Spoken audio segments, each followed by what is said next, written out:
Oh, what's up, listener? Thank you for pressing play this week on the Jock and Nerd podcast. The ginger geek himself, Matt Delhauer, fills in for the Jock as we geek out about the Avengers Endgame and Godzilla King of the Monsters trailers. Wowie zowie! We got a Spider-Man Far From Home synopsis, and The Punisher on Netflix is not canceled yet. Anyways, plus a spoiler review of this season's CW Arrowverse crossover called Elseworlds, Aquaman doing really well at the Chinese box office, and emails and voicemails from the Jock and Nerd Nation. All that and much, much more in this edition of the Jock and Nerd Weekly for Thursday, December 13th, 2018. This is Jason Mewes, and for reasons best left between you and your therapist, you're listening to the Jock and Nerd Podcast, Snooch to the Nooch. Check. Check one. All right. This is for all you fans out there. Let's give it up. We're talking, we nerded. We're funny, disturbing. We're talking, we nerded. We're spoiler alert. Oh yeah. We're talking, we nerded. We're funny, disturbing. Oh yeah. We're talking, we nerded. We're spoiler alert. What's up, listener? Those fat beats coming out of your mom's basement can mean only one thing. Welcome to the Jock and Nerd Podcast. Thanks for joining us this week and every week, where we give you comic book and superhero TV and movie news, reviews, and whatever we choose. And I missed the button. Jock and Nerd. That goes there. My name is Imran. My name is Rug Boy. He's the Rug Boy. And he's the nerd. Rugs, that's all you're going to give me? I can't get a little more enthusiasm? I'm trying to get that Anthony energy going. Like the smooth, I just blew a load, and I'm relaxed energy. Somewhere between. Did I do it? I don't know. You sound like you were a little sleepy. Yeah, I was just imagining just being Anthony, being young, and just being like, this is just nothing in my life. Like, where in my life, this is everything. The show. That's right. He's barely awake when we do the show. Look, yeah. we're jockless here. You can't sniff our jocks this episode. Pinch hitting for the Jock. We've brought in none other than the host of the Ginger Geek Pod, the king of the Ginger Geeks himself, His Majesty Matt of the Delhauers. How are you, Your Highness? What's up, dudes? How's it going? Thanks for bringing the energy. There you go, got Rugs. See, Rugs, that's what I was looking for. But Matt, can you do an Anthony? Yeah, let me get an Anthony energy. Hey. Oh, that's pretty sexy, dude. That's pretty good. That's pretty hot. Better than mine. That's pretty hot. I'm pumped. That's pretty hot. I'm pumped. Yeah, me too. There is the level of excitement we get from our usual host, the Jock. Look, if you're a new listener, you may be a little bit confused. You're like, this is Jock and Nerd Podcast. Where's the fucking Jock? So on 80 to 85% of the shows, the Jock, whose name is Anthony, is on. But also, he is the youngest one of us. He's still single, and we live vicariously through him. So occasionally he needs to go and get some life experience and come back with some stories about chasing some strange. And he's in Vancouver chasing some Canadian strange. So he's chasing some Vancougars. Vancougars. There you go. Hey, he'll take whatever he can get up in the Vancouver's, Canada. So I hope he's having a good time. He will not be listening to this episode. So, gentlemen, we could say whatever we want to say. Yeah, he doesn't listen to the show. No, he doesn't listen back. He can get himself a little bit of kush, a little bit of smush, and make his way home. Exactly. You get everything. Dude, Canada is an amazing place. Oh, shit. I think I may have to move up there for all those things. It's just cold as fuck. That's the thing that you got. That's the trade-off. That's fine. I'll have a blunt in my hand 24/7. I'm not going to give a fuck how cold it is. I got a nice warm fire in my hands. You live in Chicago. It's pretty much Canada. It is. I'm used to the cold. We have seasons. If you're a new listener, there's nothing you should do. Go visit our website. Check out the show notes to this episode, jockandnerd.com/252, because we're going to be talking about some trailers. All the links to these things will be in there. How to get in touch with the show, where to find the show.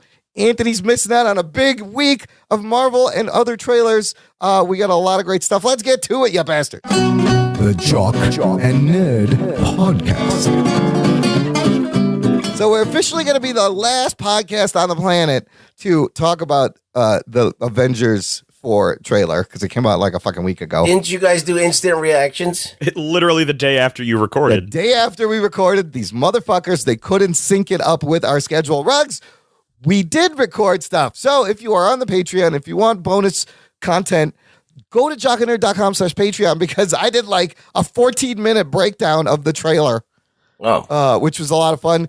Anthony also left his instant reaction, and there's a lot more fun stuff on the Patreon. So if you heard that, we're probably going to repeat a little bit of it here. But I know you fuckers that watched this trailer. It broke its own record for most views in 24 hours. 289 million views in 24 hours, breaking the Avengers Infinity War record of like 238 or something. Wow. By a lot, by 50 million more views. Holy shit. So, look, I'm ready to dive into this trailer, but first, Delhauer, you're the guest. Why don't you kick us off? What'd you think when this teaser, this long-ass teaser, two almost 3 minutes, ended? What were you feeling? I agreed with you guys when you were talking about it the other day when you were saying that, like, they honestly don't have to do shit with this. No, they don't. All they had to do was just say, this date, it's called Endgame, we'll see you in the movies, and I would have been there. I would have been sitting in a seat just like, I don't know what's going to happen, but I'm so totally in for this. Yep. So to see what we did see, fine. But at the same time, like, they could have just, sat there and stared blankly for a minute straight, and I would have been like, I'm all right. I like that they showed stuff because I was expecting like a clip show trailer. Yeah, I agreed with you that I thought it was going to probably just be like, the camera panning around like the A of Avengers while just like dialogue was playing over it and then just saying the name. And I've been like, okay. So to actually see like stuff that they filmed was a good touch. Holy to have things to actually be like, oh man, I get to spend the next 7 months or however long just like picking this shit apart. So I mean, I was holding my breath when I started it and it was fucking Tony's helmet and Tony. I was like, oh fuck. And like at first I was like, that's it. But man, there's a lot going on in this trailer. So what did you think of what they showed us, Rug Boy, in this thing? Well, my first reaction was I had, of course, like the Bill Burr reaction, which is like they just thinned out like half the population, so people should be getting to work a lot faster. I hope they show some of the bright sides of the snapping. Like, oh my God, I got to work in 15 minutes. This used to take an hour. There's nobody waiting in line at the ice cream truck. This is fucking great.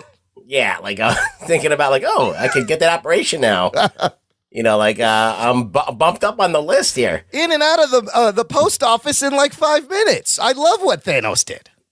Yeah, but they didn't do that. No. Of course not.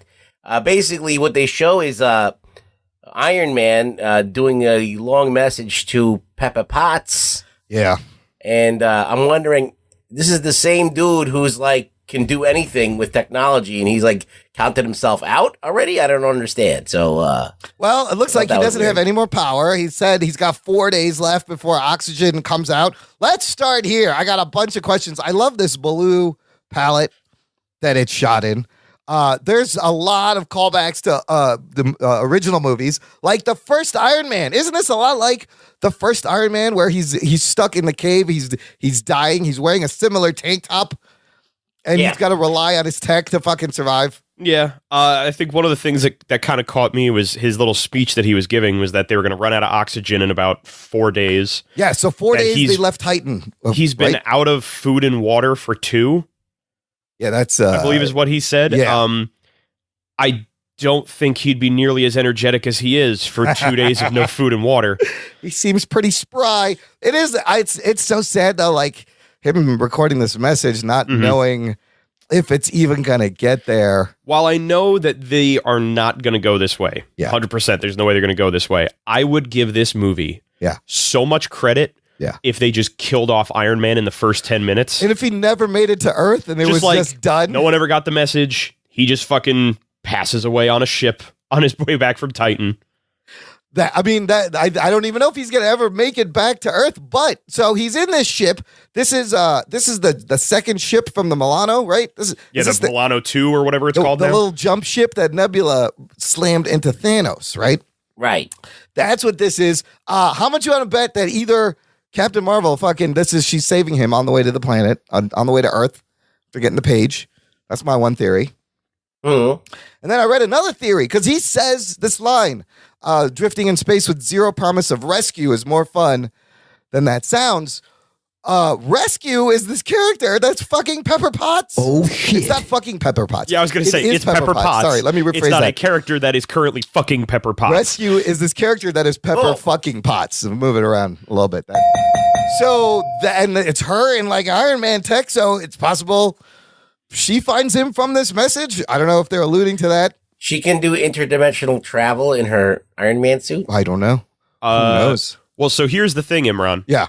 If you want to hit the spoiler alert, I think I have your answer. Spoiler alert. They did have photos come out of Gwyneth Paltrow in the rescue armor. Sure. Yep. I've seen those, and along with the photos of them in their original outfits from Avengers, the first Avengers, and the fact that they've hired a girl to play a teenage Cassie Lang. We know it's gonna be time travel. Overall, though, I gotta say this trailer, I love how they kind of made it like I love the Star Wars trailers for the episodes that they've been putting out because they don't tell you anything, but they give you like the mood, the tone, and there's no plot, and it's just enough. And the tone of this is just fucking loss and depressing with a little bit of hope peeking through, and the little Paul Rudd tag at the end, perfect amount of humor to lift this at the end. But wait, let's keep going through because I have more questions. Now, spoilers over. Here we go. Okay. Back in what else did you guys like about this trailer? If we're going like at the moment, I'll skip this for now. But I am 100% happy to see Paul Rudd. The problem is I did not see Ant-Man and the Wasp yet. So this is really interesting that you say that because I was thinking about this too. I think a lot of people, like this movie's going to make $2 billion easily, no problem. I think a lot of people may be skipping the in-between movies, being Ant-Man and the Wasp and Captain Marvel. And for me, because I didn't see Ant-Man and the Wasp, yes, there's definitely things that I don't know about what leads up to this, but I did notice that there is a point where Cap is looking at a readout that's like giving him basically, here are all the people that no longer exist. Yes. And one of the ones on that is Scott Lang. So that's, his face comes up. Yeah, that's Banner. Ruffalo's standing there in that scene. And you see Scott Lang, and then you see Peter Parker. But before Peter Parker, right when it cuts, you also see Shuri. And then the Shuri face turns to Peter Parker. So those three, they're presuming dead or missing, which is interesting because we didn't know about Shuri, what her fate was. But they don't know if these people are just missing or dead, obviously. So the other thing about the end with Ant-Man is if you look on that screen, so it's important where Steve is like, is this a new message? Because it says archive on the screen in the corner. Mm-hmm. And this may be from when he comes out. So, spoiler for you, Del Howard. Spoiler alert. At the end of Ant-Man and the Wasp, he is, and they'll probably explain this in the movie because they're going to have to. Because I don't think a lot of people saw Ant-Man and the Wasp. He's stuck in the quantum realm. That van in there has the machine that gets you in the quantum realm. Okay. That van was at the end of the movie. Michelle Pfeiffer and the other guy. What's his name? Michael Douglas. Pym. And Pym and Evangeline Lilly's Wasp, they all get dusted, leaving Scott stranded in the quantum realm. So obviously he got out. How the fuck did he get out? When did he get out? What year? Well, we know how he gets out. How does he get out? Doesn't he use one of those thingies and bigot himself again? He does have, that's how he got out last time in the first movie. Yeah. The little disc. So how will he get out? Well, that's how he gets out. That's how, okay, so that's how he gets out. But when will he get out? Also in Ant-Man and the Wasp, Michelle Pfeiffer gives him the warning, don't fuck with these time vortices. You don't know where you're going to end up. And so I think this is alluding to a little bit of time travel. I think I was going to say, I'm wondering if it's going to be something along the lines of Scott comes back from after they already stopped Thanos. Yeah, yes. Or they think he's dead and he shows up like he just met him the first time, but they've already met him. It's going to be some fucking timey-wimey thing. I love how they dusted the Marvel Studios logo. Let me ask you this. I love how they show the Thanos armor as the Scarecrow, just like from the Infinity Gauntlet comic book. And then you don't even see Thanos. You see his hand with the gauntlet, and it's busted up, and he's walking through. This appears to be a space cannibalist farm here that he's working on. He's harvesting space weed. Look at those juicy buds on top of these plants. What else does he have to do, man? Exactly. He just did the snapping. He can rest, spark up these. Tell me, the first thing I would do, I would try to smoke those buds on top. I don't know what this is. I would love for it to be that when they finally like make it to wherever he is and they're going to confront Thanos and he's just like the dude from Big Lebowski now. Yeah. It's like, whatever, He's man. got sandals on. It's fine. He's wearing sandals. Sitting there drinking a White Russian, just like, hey, you gotta just chill, man. Just let life happen. It's cool. Hey, I got a movie theater in the basement. You guys gonna want to go check out some flicks? I just grew this shit. You gotta try it. Ah, man, that armor tied the room together.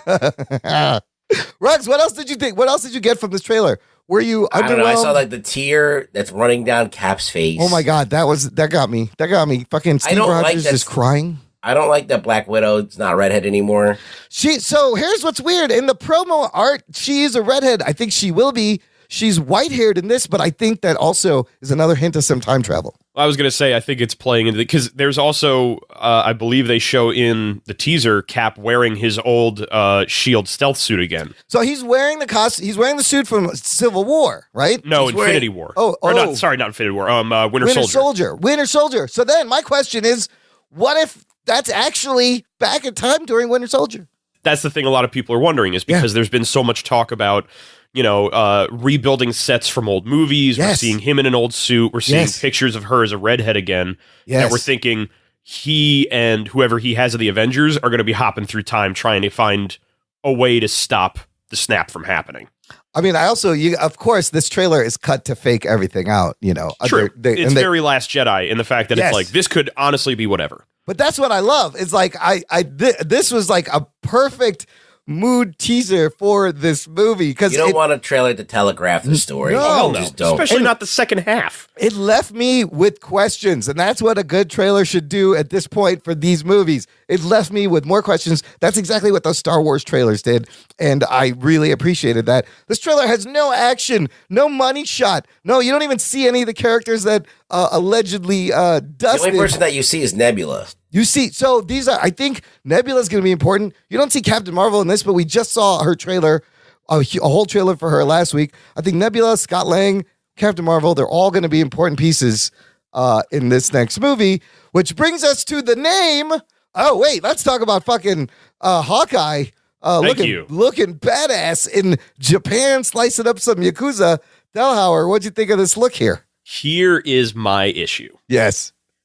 I think the dark, brooding Ronin version of Hawkeye would be awesome. Yeah. If it wasn't for the fact that I have never been able to take Jeremy Renner seriously ever. Not even in Hurt Locker? Even in Hurt Locker, because in Hurt Locker, his whole thing was like, I'm crazy. Ha-ha, look at me, I'm insane.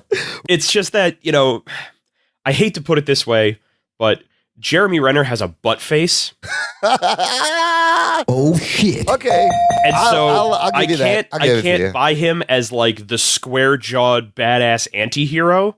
When I look at him and I'm just like, ugh, damn it. I mean, the look on his face, and then it's juxtaposed with the line of "We lost family."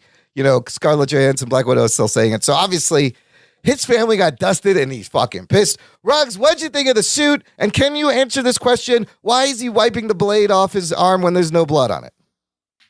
That is because it's PG-13. God damn it, PG-13. And the Ronin thing happens because I think maybe his family got dusted, or somebody. That's what we're all assuming. Yeah.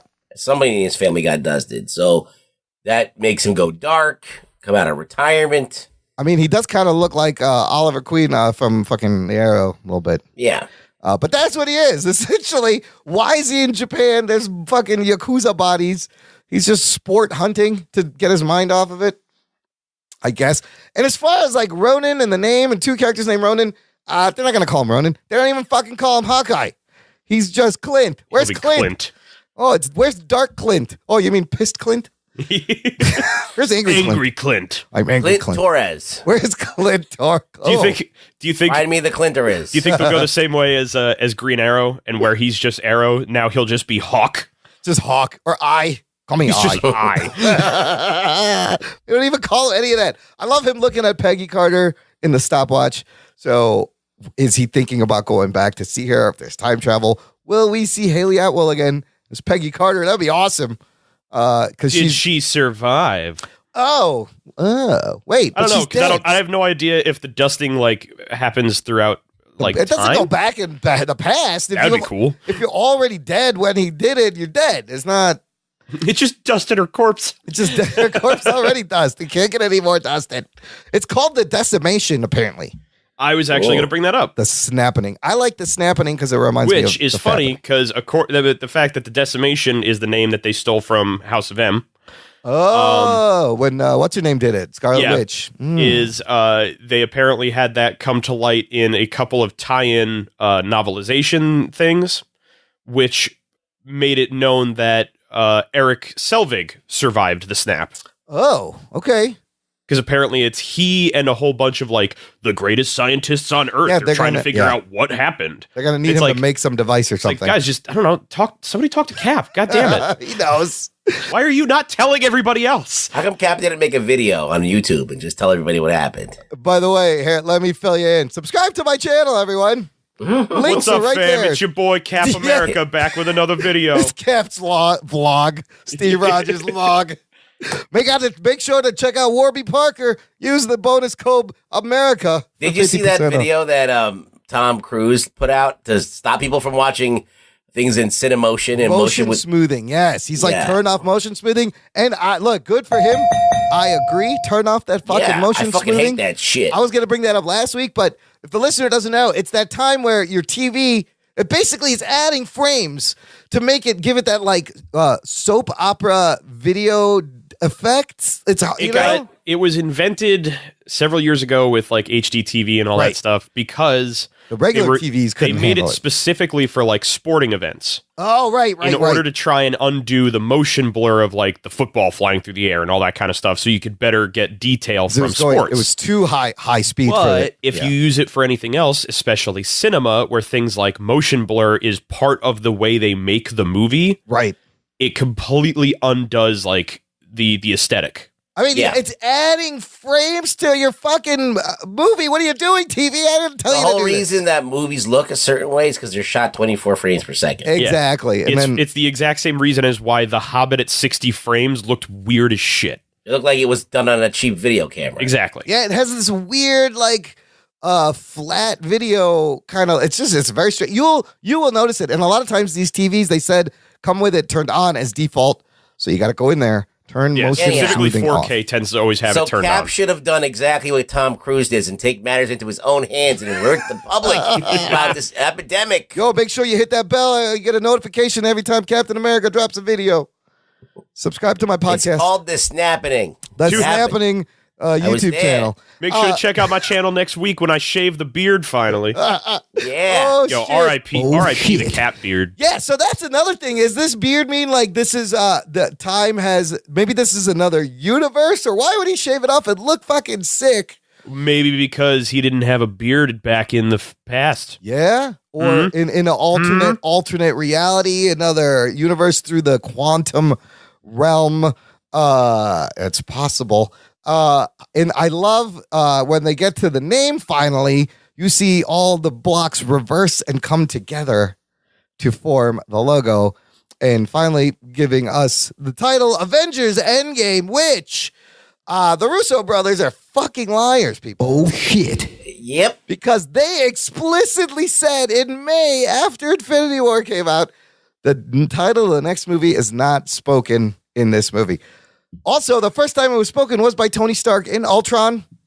And then, of course, Doctor Strange says, we're in the Endgame now. So I don't know if they weren't going to use this, they changed it, or they were just trolling us. If They don't fucking know what they're doing. Honestly, I think the thing of it is, the Russo brothers have outwardly lied before. Yes, they have. They are not opposed to the idea of just bold-faced lying to the audience, so that way you're not like, oh, okay. They're like, no, it's not that. And then it is that. And they're like, but you said it wasn't. They're like, fucking whatever. I don't understand what the fucking big deal is. What's the big deal about saying the name's Endgame? Like it's unnecessary bullshit. It doesn't give away anything. It doesn't. They could have told us that they could have told us like, that right why away. be duplicitous or whatever? It's so stupid. I don't know. If the name had been like Avengers Disassembled or something, then I would have been like, yeah, I totally get it. That's giving away the fact that a bunch of people are going to die. And whatever, it's the name. It didn't really matter, but or if it was like Avengers the Cross Time Caper. Avengers Infinity Wait for the next one. No, Endgame is like, it's obviously going to be an Endgame. It's the end of something. It's the beginning of something. Did you know that this title was revealed way back in June of this year by the cinematographer Trent Opaluk, who put it on his resume on his website? I have this article here from July 1st of this year, and it says Trent Opaluk, cinematographer, Avengers Endgame. It was out there the whole time, and I didn't see it. I found that only afterwards. Oopsie. But Endgame, fine. And also, it's coming out a week early, April 26th, like they did with Infinity War, to prevent spoilers, worldwide day and drop. This thing's going to make a lot of money. So does that mean, when does Captain Marvel come out? March what? Early March. Okay. I was going to say, because if it's late March, does that mean we are literally getting 2 Marvel movies in less than a month from each other? March 8th, so it's the first weekend. Okay, so it's almost 2 months apart. Now, I'm wondering how many people are going to go to Captain Marvel because they think that there's going to be something there to connect the dots, or people just going to skip this. Like you were talking about, Del Howard, they're going to have to explain Paul Rudd and Ant-Man to people who haven't seen the last one. I have a question for Matt. Why did you not see Ant-Man? It really wasn't like I didn't want to or anything. I just dropped the ball. Oh. It came out, people had seen it, and by the time that I was like, oh yeah, I got to get around to seeing that, like the next week it was gone, and I was like, ah, damn it, I did it again. I didn't see the first Ant-Man in theaters either. So you were just like, oh, fuck it, the moment has passed. Yeah, basically. Whoa. I love the Ant-Man movies. They are fun. Paul Rudd is very, very good. I'm just wondering because Ant-Man didn't do that well. It didn't, yeah. I mean, it did okay. Yeah. But, like, it didn't do great. And I'm wondering if that Captain Marvel might have the same... it has a little bit more hype than Ant-Man. It's got the woman thing going. Yeah, so I think it'll have a little more legs just because it's got the female lead backing on it. But I don't see it doing better than maybe any of like the first phase movies did when they came out. So like 700 million that's what we were saying. 700. I could see it. I think people. It's weird that it's so close to this Avengers movie. I think people are just like, let me get through this so I can get to fucking Avengers 4, or they're just gonna skip it all together. It'll be interesting to see. I think it'll have a huge opening weekend. Yeah. How well it does in After week that, 2 is the question. Yeah. I mean 700 million is nothing to sneeze at. No, not at all. I think. That's impressive. DC wants it.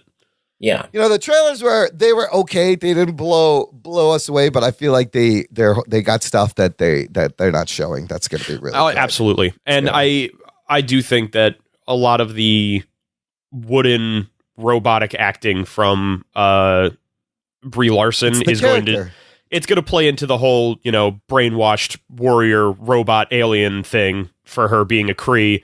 And then when suddenly memories of being a human are awakened, we'll see a lot more coming forth from that. Well, if that's the case, she's selling the emotionally detached bit very well so far. Mm. So it'll be a good counter to what she does. We'll see. Yes, I do hope that she does not Keanu Reeves the entire movie. Oh my God, that would be horrible. No, she's bad. She's good. Like I've seen her in stuff where she can do this. So that's where I'm hoping is that. I was going to say, if anything, Scott Pilgrim proved that she knows how to fully embody a character. Oh yeah, she's great in that, and she was like a pop singer before that, so it was right up her alley. It was true. Good point. That's true.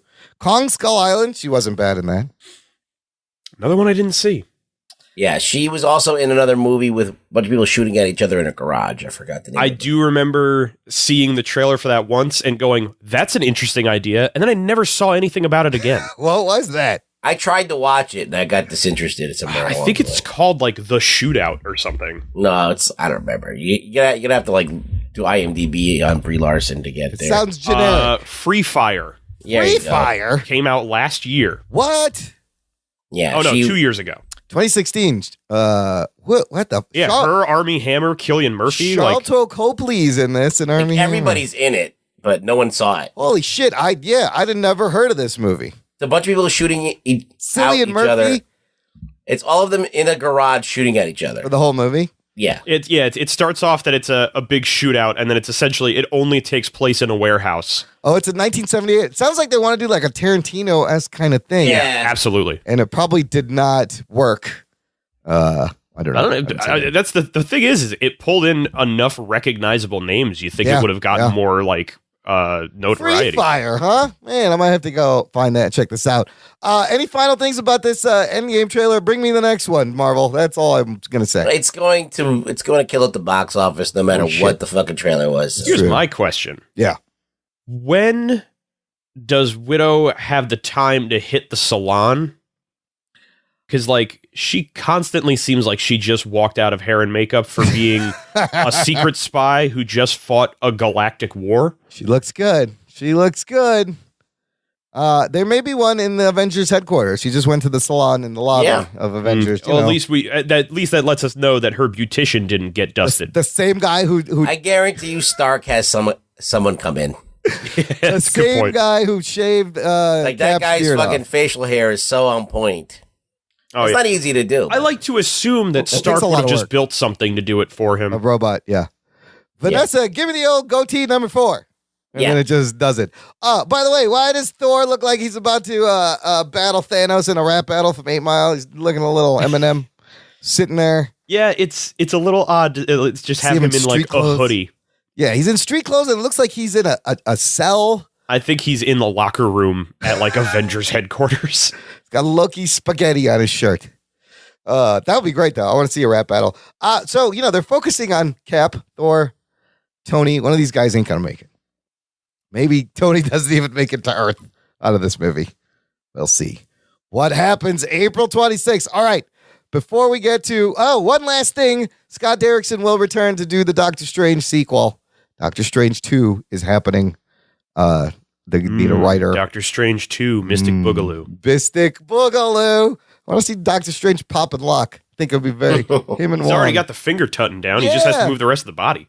Him and Wong popping and locking and going on like, America's Got Dance, whatever that show is. America's Got Dance. America's Got Dance. America's Got Dance. That should be a show. Or Everybody Can Talent. Is that a show? I just created. So you think you're talented. So you think you can talent. I think I just created 2 new reality shows. Hey, it's no better than like with a singing mask. What's that new singing show? Who is the masked singer? The fuck is this? Imran, are you having a stroke? I may be. Does anyone else smell toast? Oh, you still watch television? I do. Ooh. You haven't cut the cord yet? Jeez, man. Get with the times. I can't. They got me. And you know how we get you, listener? By getting you to join our Facebook group called Jock and Nerd Nation. That's how you can let us know what you thought of this trailer. It's an exclusive closed group. All of our listeners hang out there. We all hang out there. It's my favorite place to spend time on the internet. This week, not 27 people like last week. Last week, Delhauer, Ruggs put out this call. We literally had like 27 people fucking get added, sign up. It was crazy, and I read all their names. I was there. I listened. Okay, good. Joining all those people, welcome Thomas Arianas, who I believe is part of the Lensations production crew. Whoa. Right? William Salgado, PJ Kagz, K-A-C-Z. I'm not sure how you pronounce that. K-A-C-Z? Yeah. What do you do with the Z? I'm just going with Cax. You skip one of those letters? Okay. Vanessa Herman, we will hear more about her later. Christopher Charles, and listener, that's Christopher with a K and an F. And Jessica Hansen, thank you for joining. Jessica Hansen and all of her brothers. Thanks for joining the group. There's a hilarious drinking game thread. I don't know if you get Ruggs. Did you catch that? Yes, I did. Holy shit, that was fucking funny. Join the group just to play the drinking game. Maybe I'll make a bingo play-along game. Is it for you at home? Literally just drink every time you don't pronounce a name correctly? That was one of them. Drink anytime Anthony insults me. was another God. one. Drink anytime Rug Boy doesn't like anything. You would be dead. This show would kill everyone. This game. You'd be instantly dead. This drinking game the nation came up with, you would be dead by the end. Because we do through everything all the time. I was gonna say you really have to like discern rules because like I love the drinking games where it's like if something that you know is gonna happen happens, it's like sip your beer. Yes. But then it's like if something that only rarely happens, it's like take a shot or finish your drink. I like that. That's a great addition. And also, we waive all responsibility for any alcohol poisoning related incidents. We also ask that you drink responsibly and over the age of 21. Drink responsibly. Are we sponsored by alcohol company? No, we're not. All right, We should be. We should be. Rug Bourbon. Moving That's on to another fucking sick trailer we got. Complete opposite of this Avengers trailer. This one's got action. This one's showing you a lot of the story. This one's making you go, oh shit. Oh, shit. It is the second Godzilla King of the Monsters trailer. Rugs, I know you're a little bit under the weather, but you are a resident Godzilla expert. Anthony's not here. Why don't you tell me what went through your little felty cotton body when this trailer ended? Well, the big thing was, okay, the last trailer, they gave you glimpses of a few of the characters, a few of the monsters, and maybe what the storyline would be. This doesn't really progress the story in any way. It doesn't really give away the story at all, but it does basically reveal the monsters that they were teasing in the other one. So, the last trailer they showed Rodan, he was like kind of like the star of that trailer. Godzilla was really like not really in the trailer, maybe a couple of shots. This trailer gives you so much to chew on. Oh, yeah. Like, it doesn't give you stuff to chew on where you know the story exactly, but it gives you things that you can kind of like mine for like, this could happen, because at one point, like, I'm jumping around, but like basically they revealed King Ghidorah. Yes. And they revealed Mothra and what she looks like. This was following the Tokyo show where they had like this big toy reveal where they revealed the toys, and the toys basically, they're a representation of what's on screen. They're not exactly what's on screen. So to see exactly what's on screen is great. And they look amazing. There's a couple of shots where they show you the size difference between Godzilla and Ghidorah. The and there's scale like, in that shot is so great. It's huge. Ghidorah is so fucking giant. And then you see him fucking running. They're running at each other like Batman and Superman and BVS through the rain. I was like, holy shit, look at Godzilla move there. Yeah, and there's a couple of scenes where they have Godzilla like laying down, yes, looking like he got his ass kicked. He's hurt. There's a couple of scenes where you can see that he's got a scar or a wound over his face. Yeah. There is shots of maybe what we think it could be Godzilla, kind of like glowing red. Yeah. So there's a lot of like things for you to chew on. Like, is there going to be like a kind of finishing move where Godzilla like overcharges himself and starts glowing from the inside? Whoa. There is a shot of a something coming into the atmosphere like on fire. What is that? Is that Rodan doing some kind of finishing move? There's something falling from the sky. Yeah, like it's so there's coming all from these space. things that they're kind of dangling in front of you for you to like kind of think about what could happen. Yeah. Are they going to team up? Are they going to fight each other? All as Godzilla fighting off all of these guys. You start to see Godzilla's like working with the humans. Like you see Millie Bobby Brown concerned for him. There is a court scene where they're like, hey, so basically you're saying that Godzilla is our pet. Yes. And Ken Watanabe's got the best line. Yes. And he goes, no, we're his pets. We would be his pets. It's so fucking good. Oh, shit. But you know, in Ken Watanabe's voice, where everything is really, really serious. Yes, and it sounds dramatic. Not when I say it, but like how he said it. I'm not going to do an accent because it might be considered to be in poor taste. So stick around for the after show, and I'll do it. Yeah, all right. Yeah, you can do it. If Anthony was here, he would do it. He'd do it right away. He'd give us the pass. He's happy. Yeah, he would be like, do it. So anyway, long story short, this trailer is nothing but a hype trailer. It basically builds hype. It's telling you guys, anybody who watches it, that if you go to the theater when this comes out, you're going to see a fucking massive, epic fucking throwdown. Hopefully. I feel like a big part of what they're trying to sell with specifically this trailer, but any of them, is the biggest complaint people had about the previous one was that there was so little actual like Godzilla versus monsters. Yeah, no kaiju action. Like there's no kaiju like fight really, except for the third act. Yeah, and this movie is like, dude, it's all over this movie. Yeah, I have a feeling it's going to open with Godzilla fighting something. He's going to get injured, and then they're going to like wonder where he went, and they're going to try and find him and activate him to like come back, and they're going to use maybe something to charge him up. I love the trailer, how they cut in the beginning where she's pressing down the button and you hear the static of the PA and it's cut in between that while the static is on. I love the shot where Rodan's flying over the city and the guy gets swept up. You see this guy get fucking pulled up and they're kind of showing you Rodan came out of the volcano. Ghidorah was in the ice in the Arctic. I think Mothra, I read, is in China.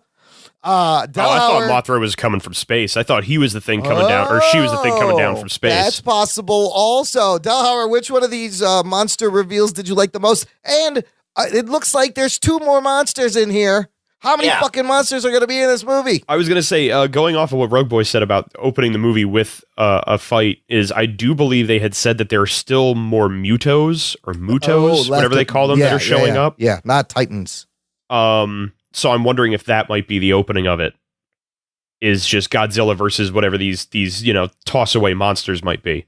I don't know. I'm hoping that they do a different format than they did in the other movie, where they have Godzilla come in at the end, and I think it's be cool to kind of have a bookend it with 2 fights, and the one at the end being the really big one, and just have monster stuff happening throughout the movie, but not necessarily battles.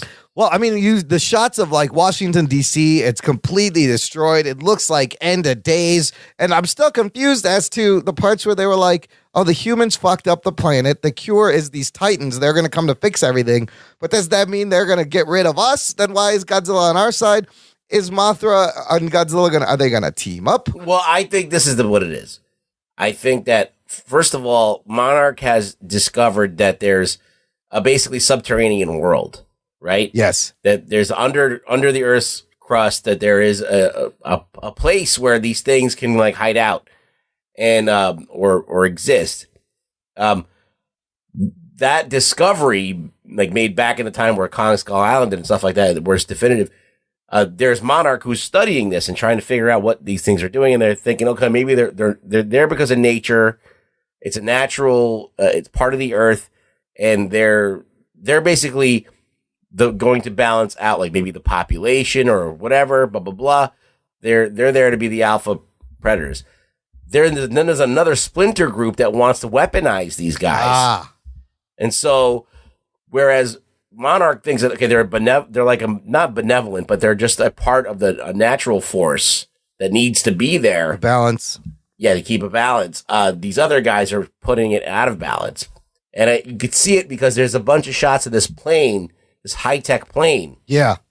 And I think that they have some way of like communicating with these things and like drawing them out. And they can't really talk to them, but they can manipulate them into following them. You can lure them and with agitating a signal them. or something. So to try and weaponize them.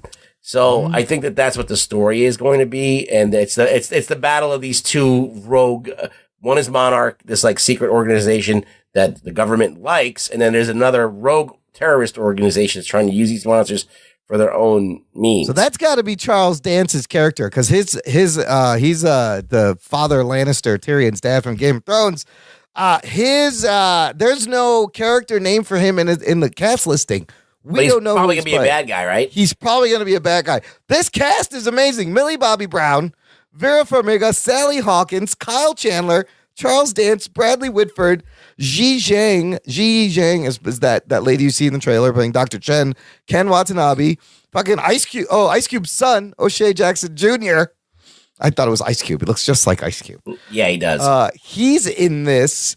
And also Millie Bobby Brown, Kyle Chandler will also be in Godzilla versus Kong, the next movie. Yeah, and a bunch of hot chicks too. Do you think Millie Bobby Brown, Madison Russell is one of the Mothra girls, the twins, the Mothra girls? I think she's got psychic powers. So she can communicate. Yeah, she's going to play some kind of a major role in communicating with Godzilla, I'm going to say. Yeah, because I'm wondering if the bit in the beginning where she's trying to reach people through the radio, right, and then suddenly she's hearing voices in her head, like as if they are calling out the same thing. Yeah, I think she isn't hearing it through the radio; she's hearing it from from a psychic power. That's kind of cool. What is you guys guess, Ruggs? You know these monsters. That one scene where the mountain starts to move. Like there's a kaiju under the mountain. Who could that be? I mean, like that looks like like a callback. It could be a callback to like Godzilla, the third movie where he comes out of the comes out. I think Godzilla versus Mothra or whatever. It could be him coming out of there. Yeah, yeah. So he comes out of the ground in that movie. So it could be a callback to that. Otherwise, it could be like Anguirus or Paragon. Okay. Which are two kaiju that are known for burrowing under the ground and coming up through like that. So, and what about the little scorpion spider hands coming out of the ground? It could be a scorpion. It could be a new kaiju.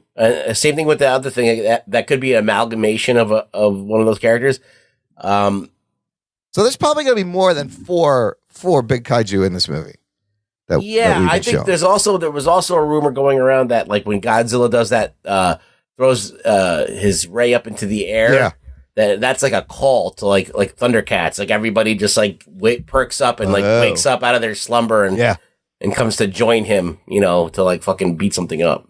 And other scene I love is I think it's Ghidorah or Rodan, their claws chasing after the fucking jet fighter and it's about to grab it.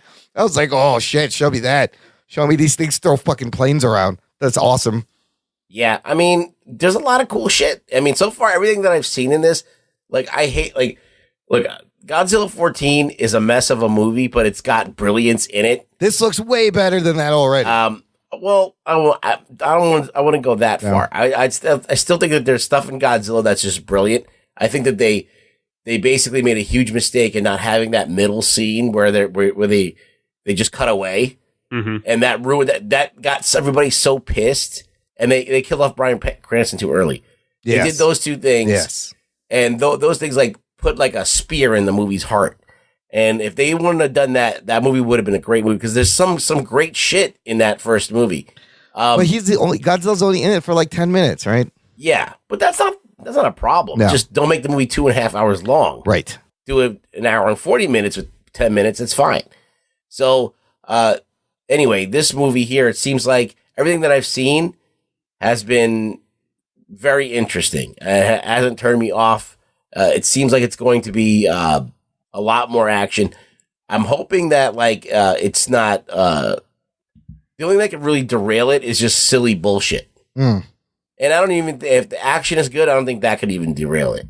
I mean, it looks gorgeous. Like, the shots, the color, the cinematography that movie looks Rampage beautiful. That came out. Yeah. Was the fucking worst movie I've ever seen. Yeah. But the last 10 minutes of kaiju action on there was fucking sick. Badass. So, that's all you gotta watch. And so I came out of that film going, hey, that was pretty. And shit, I watched that late at night and I think I fell asleep at the end. I gotta go back and watch the end of it because it was. I mean, there's a scene where The Rock is literally riding a helicopter like a fucking surfboard off of rubble of a building that's falling. It's like so ridiculous. That's fantastic. It is so bad. And there is like, there's a cool scene in the beginning in space, but like the rest of the movie is complete garbage. And then the last 10 minutes is great. What's wrong with George? Michael Dougherty, I think, writing, directing to do a capable job following Gareth Edwards. Gareth Evans? Garth Edwards? Garth Brooks? Gareth Edwards. Gareth Edwards. Because there's also a Gareth Evans? Gareth Evans, who did the Raid movies. Oh, that's that guy. Yeah. I was getting confused. I always confuse them all the time. I do it all the time, too. This movie looks sick. Now, Delhauer, do you think the fact that it's coming out a month after Infinity War is going to be a problem? That's a huge problem. Yeah, that's definitely going to be an obstacle to overcome, but I think I know the way for them to win out in that battle. Do tell. A surprise third act appearance. Yes. By Jet Jaguar. Yes. Or Ultraman? Is that the same thing? Or Mecha Godzilla or Mecha anything. Mecha anything would be great. But I sick. I love the idea of it being like, oh, these Titans, it's such a problem. We have to rely on Godzilla to save us. or we build a giant robot. Build a robot. I think the only problem is that Pacific Rim kind of ruined the giant robot versus kaiju thing for people for a while. For a little bit, yeah. Yeah, but you know what? Those robots don't have the personality that Jet Jaguar Well, has. of course Right, not. right. No one does. He's got a big smiley face. He's got It's a big pointy head. big spike on his head. He's great. He's He streamlined. does poses. Yes. he does those kata poses. Like Tai Chi. I would love for them to just completely tank the movie by the third act being a whole Super Sentai movie. Is he doing Tai Chi? Why is it so slow? What's going on? But there may be a Kong thing because the next movie Well, of course, yeah. It's going to tie in at some point. versus the Konginator. That's the thing that really confuses me. Is like, how do they go from this Should've to been- just King Kong? I see how Especially it for the should've been fact the that it's other like way. this entire movie essentially looks like the world ends. Yes. Like they are living in the post-apocalypse, and then, oh, by the way, a giant ape shows up. There's still Kong. There's still Skull Island. Also, Kong just sat this one out. He was just like, you guys can fucking figure it out. Also, what do you think the chances are that Charles Dance is what's his name? From Kong? Hiddleston? Yes, Tom could Hiddleston's be. character from Skull Island. Older. Could be. 'Cause that was the 70s. Could be. It would definitely explain why they didn't name him yet because they didn't want to give that away. Yeah. Oh, that's a good point. Ooh, I love the mystery deepens, man. I'm excited for this. Like, I think it'd be real interesting to have him go because again, I didn't see Skull Island. Yeah. What was he in that? he was like some scientist guy. No, he wasn't a scientist. I think he was like a tracker. Oh, right. Okay, it He could was a work. hunter tracker, but he would have known about these guys from back then. What were you saying, Ruggs? I said you saw Godzilla 14 Yes. and you saw Skull Island. Yes. All right, so you're pretty much in this. And this looks better than Godzilla 2014. Way better. Yeah. Like, yeah. I mean, that one's trailers, like the beautiful red flares and the cinematography was great, and that's a great movie. This one, I'm like, holy fuck, look at this shit. Just nonstop fucking monster action. Let's move on to this other trailer. Didn't get a lot of buzz. Interesting, just as well as the other ones. It's for a movie called Brightburn. Guys, So it's like if the Superman went horror. this is very interesting. Produced by James Gunn and written by like two guys named Gunn. I don't know if they're related. One is his brother and the other is his cousin. Oh, a brother, cousin, and James Gunn producing. Oh, that's a real name. Yeah. Starring, I thought he made that up, starring Elizabeth Banks. And yeah, in the trailer, this trailer's crazy because it looks like the Man of Steel. They're totally playing up this Man of Steel vibe. There's even like a little music cue for a second where you're like, holy shit, that's like Man of Steel. But then turns out, what if an alien landed, a baby like Superman, and he was just a little evil piece of shit? Well, if his parents were just white trash too. Yes, and but they can't control this fucking guy. I think it's ultimately playing on the idea of like Man of Steel had this concept of if Superman came to Earth today, his parents would be like They'd hide hiding him away and oh, the world can't know about you because you're different, and that means they're going to be mad about it. Well, that's Zack Snyder. And right? yet he still grew up to be like, but I'm going to be a good person. Yeah. This movie's like, if you treated it in that fashion, yes, he would grow up to be a fucking villain. Well, yeah, and if it's like, it's a little more realistic. If you were a little kid who was bullied and you had these powers, you would grow up to be a fucking serial killer with these fucking powers. It's like Zack Snyder meets like Wes Craven or something with this shit. It's like Carrie with Zack Snyder meets Stephen King. I love though they're building this symbology, the thing he's drawing with the triangles and the line through it is kind of like his crest, and then he's got this creepy red mask at the end. It's two B's. Oh, it's two B's. Brightburn. Yeah. So is Brightburn his last name? I'm assuming Brightburn is going to be like the superhero name. What they call? The character's name also is like first and last name are two B's as well. Oh, they're two B. Okay, so he goes. I mean, they're showing him floating there with a red cape, like totally pulling the Superman imagery, and then he's got like the Gimp's mask on, and it's really frightening. And I'm into this. Like, it kind of reminds me of Superman Red Sun, like an Elseworlds kind of thing. But this looks interesting. It's an interesting take. Ruggs, what do you think? Would you watch this? Well, I saw Super, which is James Gunn's older movie about like a guy who's a superhero / like vigilante / maniac. So I know that he can go dark. So it's going to be an interesting flick just to check out. I'm probably not going to see it in the theater though, unless it I don't know. I usually watch like horror films at home. Yeah. For some reason, I don't really go to the theater to see those. This one's also May 24th, 2019, and it's a horror. It is a straight up horror movie. Yeah, no one's gonna give a shit about this movie. Yeah, I'm watching. This will fly right under the radar. This thing is gonna go under the radar. The thing about this movie is that the concept seems interesting. I'm definitely gonna check it out at some point. The thing is that this movie does one of the things with its advertising that I hate what movies do it is constantly pushing James Gunn's name in order to sell the movie. From the producer of Guardians of the Galaxy, from the creator of Guardians. Oh, yeah, it's all over this thing. The problem is that by doing that, everyone is now being led or assuming that James Gunn directed this movie. Oh, it's totally misleading. You're absolutely right. You're absolutely right. It's the same shit that they're doing with Mortal Engines and Peter Jackson. He just produced that. Yeah. That fucking looks good, though. I watched that trailer. I was insane. like, whoa, that's based off a book? Mortal Engines? Book or graphic novel, one of those. Yet another thing that steals from John Carter of Mars. Oh, that's a John Carter ripoff. And that Mortal Engines looks amazing. Like that steampunk the moving shit. Moving cities. Yeah. That's a It's this crazy steampunk, Mad Max of Mars kind of thing. That caught my attention. I was like, holy fuck, what is this? This looks pretty fucking cool. Brightburn is gonna get swallowed up. And a little bit later, just like this month. The movies that are coming out between like Into the Spider-Verse and the end of the year, I don't know who's going to make all the money because there's so much shit in these next few weeks that I want to watch. I'm not going to have time to watch. Where's all the money going to go? Brazil Comic-Con also happened last week. That's where we got the Godzilla trailer. In Brazil, they also got to see the Spider-Man Far From Home trailer. I don't know why I'm doing a Brazilian accent. In Brazil. And not well. Not well at all. It's a little muddy. I'll work on it. But they got to see footage from Wonder Woman 1984, some other things, and the Spider-Man Far From Home trailer. There's a synopsis. There is a description. I read all of it. Listener, spoiler alert. It's a little bit spoilery, but I want to get into this, what this movie is going to be. Ruggs, did you see any of this? Yeah. All right.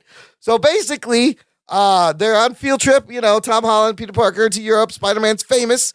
Mysterio is actually going to be working with Spider-Man. Jake Gyllenhaal playing Bubble Boy again for the second time. Sequel to Bubble Boy.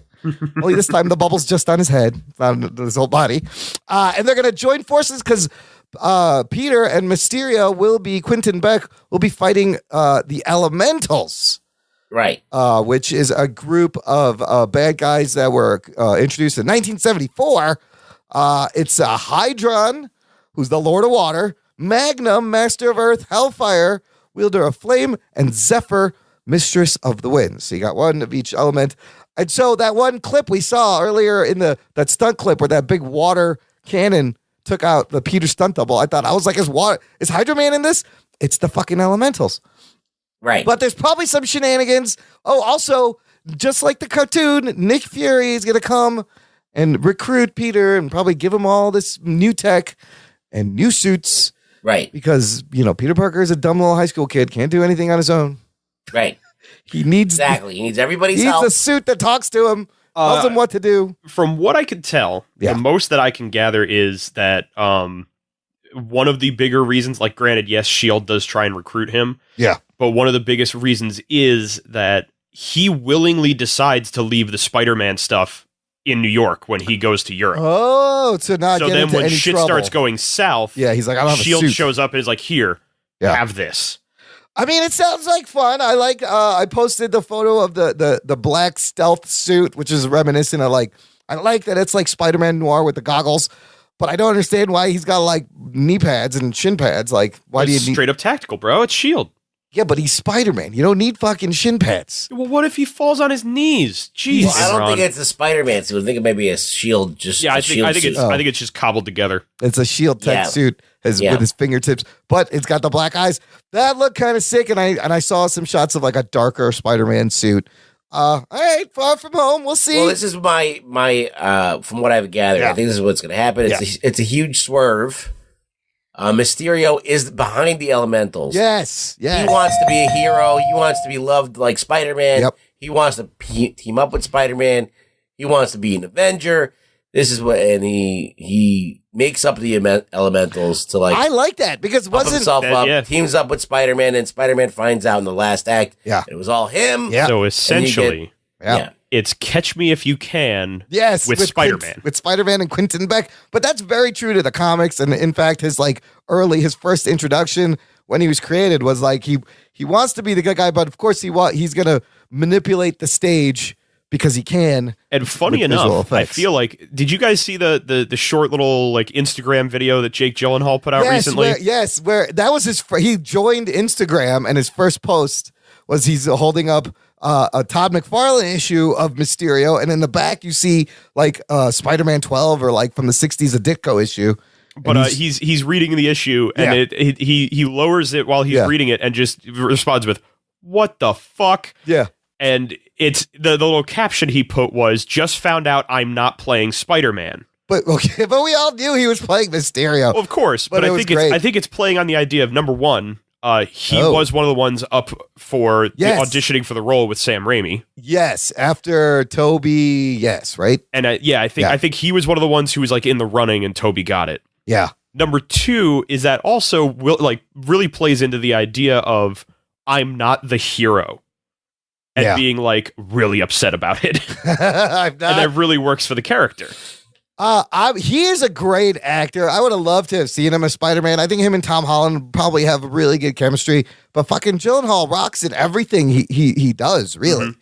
From Bubble Boy to fucking that boxing movie and the Zodiac Killer movie. He's really good in that. Did you ever see Nightcrawler?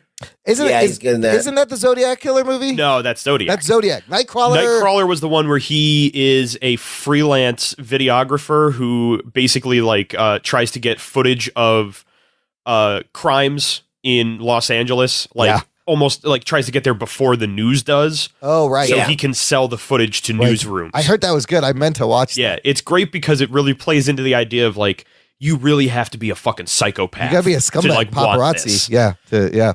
Well, where you don't help the person because you want the shot. Yeah. And then you can't even help them afterwards because you got to get the fucking video to the people first. Get your paycheck. Wow. Yeah, I really wanted to watch that. Gyllenhaal's amazing. So I'm excited that he's in this. And you'll have Fury instead of the Tony Stark. And obviously, Spider-Man survives Endgame. Unless it's not him and it's a different Peter Parker. Oh, no, I was going to say, unless there were questions / rumors flying around of, is this pre-Infinity War?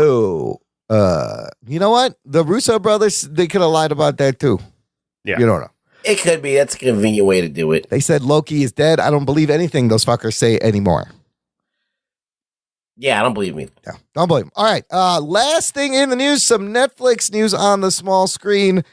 We lost Iron Fist, Luke Cage. Daredevil gets the axe by Netflix. Punisher not canceled. Oh, shit. Not yet. Anyway, season 2 coming to Netflix in January. We don't have a date, but we knew they were done with it, and the Netflix put out all the shit that's coming out in January. And then there was the fucking Punisher. I was like, oh, fuck. All right. This is happening. Jessica Jones is going to happen. And then we're done. And so this is, it's kind of sad with the Punisher. I know, Del Howard, that's probably one of your favorites on the Netflix. Yeah, absolutely. Are you excited to see Bernthal and Jigsaw? We'll see what's that guy, Jigsaw, come back. Yeah, Ben Barnes is supposed to be back. Yes. I think they're the only... No, it's the two of them and the Madani, I think, are all coming back for season 2. Oh, Agent Madani, I forgot about her. She was great. I think everybody else is new, though. I am beyond fucking ecstatic for this. Yeah. I cannot wait because, the first season of Punisher was one of my favorite things that Marvel Netflix put out. I think season 3 of Daredevil was one of the few things that rivaled it. Yes. So yes, I'm excited to see this, but I'm also a little sad because it means once it's over, he'll be gone for a while. You know what? So he may be gone for longer or not as long as we think. It has come out. Here's an article from Variety. Don't expect the Defenders on Disney streaming service anytime soon. Exclusive. Sources tell Variety that the deal for the original 4 Marvel shows includes a clause that prevents the characters from appearing in any non-Netflix series or film for at least 2 years after cancellation. Oh, shit. That means Daredevil, Luke Cage, Iron Fist, and then eventually Jessica Jones, which were all canceled this year at Netflix, could not come to the Disney streaming service until 2020 at the earliest. Jessica Jones' new season isn't even out yet. So that's 2021 until it's cleared. Interestingly enough, The Punisher was not part of that deal. Yeah, they made that show as on a whim after they had such a big reaction to Daredevil 2. The deal was for the 4 shows and the Defenders all together. Punisher was outside. So that either means, but they're probably going to can it. That either means Netflix is going to be like, we want to still make Punisher things, whether Disney would be happy and Marvel would let them do that. I don't know. Or it's just going to get canned. But I don't think this is going to be, Lisa Morrison is not going to like hearing this. I don't think we're going to see Charlie Cox as Daredevil anymore. Like, if you got to wait 2 years, there's no way these people are coming back in these roles. No. They're done. It's done, which is sad. This is a little bit like, do you know the deal with the reality shows? Like, if you try out for America's Got Talent or The Voice, and if you don't make it, even if you make it, if you don't make it, I believe you sign a clause that says you cannot try out for any other reality show for a year. Like, they lock you out of that shit. That's bullshit. It's bullshit. It's complete bullshit. What this leads me to wonder and hope then is I seriously doubt Disney's going to want Punisher. Yeah, that's now, way too dark they for did them. that. Marvel themselves did buy back the character from was it Lionsgate that had it? Yeah. I feel like just something tells me that like Disney isn't going to want Punisher. Mm-hmm. And I would be more than happy with the idea that Netflix would hold on to it. Yeah, that's a good point, because Disney's like, what are we going to do with this? I mean, and I could be wrong, because if they're planning on trying to bring all these other shows over, yes, there's a very good chance that they're going to try and rebrand it. They're going to try and tie them closer into the MCU, and they might try and PG-13 the crap out of them. They could put their more adult fare on the Hulu also, because they are now controlling shareholders of the Hulu. That's a pretty good point. And they can give Netflix a run for their money. Netflix has got to be shitting in their pants a little bit with the Disney Plus and the Hulu, and Disney behind both of these. I mean, you're still going to have Avengers Infinity War. It's on Netflix in December. December 25th. Yeah, for a year it'll be there, and then everything gets pulled off. I think Netflix got to change their strategy a little bit, because they were spending money and putting up show after show after show. Yeah. Like, nobody even can keep up with the amount of shows that they're putting on. It's too many shows that nobody's watching. It's too much quantity and not enough quality. Correct. I would rather spend more money on these shows, get better bang for your buck. Like, go places where these guys are not going to go. They're not, create like some fucking cinematic shit. Yeah. And, go all out. I don't really need 3,000 shows. I need... You need to, like, what you need to do is put out the shows and always have something new coming on after these shows are out for 3 or 4 weeks, whatever. And that's about it. And then pump it up. Did you guys see the SNL bit they did a couple weeks ago? They did a Netflix commercial. Yeah, it's like they just have way too much shit. They're like, we've gone crazy. He's like, by the time you get to the end of the scroll, there's new shows popping up. We've created the endless scroll. And they take you into a pitch meeting, and this girl's like, okay, this is a show about this girl named Jenny. And the guy's like, good, go. And he throws money at her. He's got all these Red Bulls. It's like, make it happen. Specific shows that you can think of. There's too many shows. I will recommend one thing. I binged on Netflix last night. I was telling Delhauer about it before we started. Jeff Ross and Dave Attell, sorry, Bumping Mics. It's 3 episodes. If you liked our roast episode, listener, if you sent in a roast, check this out on Netflix. Dave Attell, Jeff Ross, Bumping Mics. It's them roasting each other. The audience, there's celebrities that are hanging out in the room. They come up, they roast them. I was fucking dying. It's no hold bar, just giving each other shit. I might check that out. Oh, so fucking funny. Great thing. And then, Delhauer, this is a good spot for you to fill us in on the other show you were telling me about. Right. Okay, so, Rug Boy, have you ever heard of the guy Darren Brown? No. He is a mentalist that has, I think 3 specials on Netflix. And he has one that just came out recently called The Push. The entire concept is that he creates a scenario filled with actors to see if he could use social pressure to force a person to kill someone. Oh, shit. Well, the whole thing is this real? Is this fake? Is this, how much of this? It's playing on the idea of like this one person doesn't know that they're in a falsified scenario. And would they be willing to carry out essentially the murder of a person if they thought that they had to in what was happening? So it's like the Truman Show if you tried to get Truman to kill a motherfucker every day. Wow. That's amazing. It's called. I watch that though. It's one of those things where like, because I told Imran he had another one he did, I think a year or two ago. Yeah. Where the whole concept was in a similar fashion. It was taking somebody who is a more conservative right-wing person who believed very strongly in like border control and tried to put him in a scenario of would this guy willingly sacrifice his life to save an immigrant? Right. And it's one of those things where the question that's posed makes it something that you want to like see the end result. Because like I would love to be like, could they actually do it? Yeah. The problem is, as Imran and I were saying, was it's entertainment. God knows if this is even actually what happens. TV show. But yeah. I like the concept. I'd fucking watch it. It's called Darren Brown The Push. Look, I'll watch David Blaine lie in a block of ice for 12 hours. I check it. Oh, he's still in the ice. Oh, cool. Hey, I've watched David Blaine stand on a pole for 16 hours. I'll look it up and check Of course, it out. I'd watch Darren Brown The Push after watching that horse shit of David Blaine not really do anything and call it a magic trick. I used to like him. It's all Darren bullshit. Brown, David Blaine, they're all DBs. It's all DBs. A lot of BBs, a lot of DBs. We're going to take a quick break here, play some promos of some fun shows, and we'll be back with our full spoiler review of the CW crossover Elseworlds right after this. After these messages, we'll be right back. I'm Jason. I'm Jeff. And I'm Blake from the History of Bad Ideas. And we'll get back to your regularly scheduled program here in just a second, geek listeners. But we do a weekly podcast called The History of Bad Ideas. Yeah, well, we'll discuss things like television or movies or music or games or any other thing that falls into our geek-related podcast knowledge. You can find us on Geek Life Radio, Fridays, 10 a.m. Eastern, 9 a.m. Central, or Radio-Blitz, Saturday, 9 a.m. Eastern, 8 a.m. Central, or you can listen to us whenever the hell you want on iTunes and Stitcher. Check us out. Roger says goodbye. Goodbye. What's up, everybody? This is Mr. Throwback Thursday from the Mr. Throwback Thursday podcast, along with my co-host Bill. Every Thursday, we bring you classic hip-hop. Classic. Classic.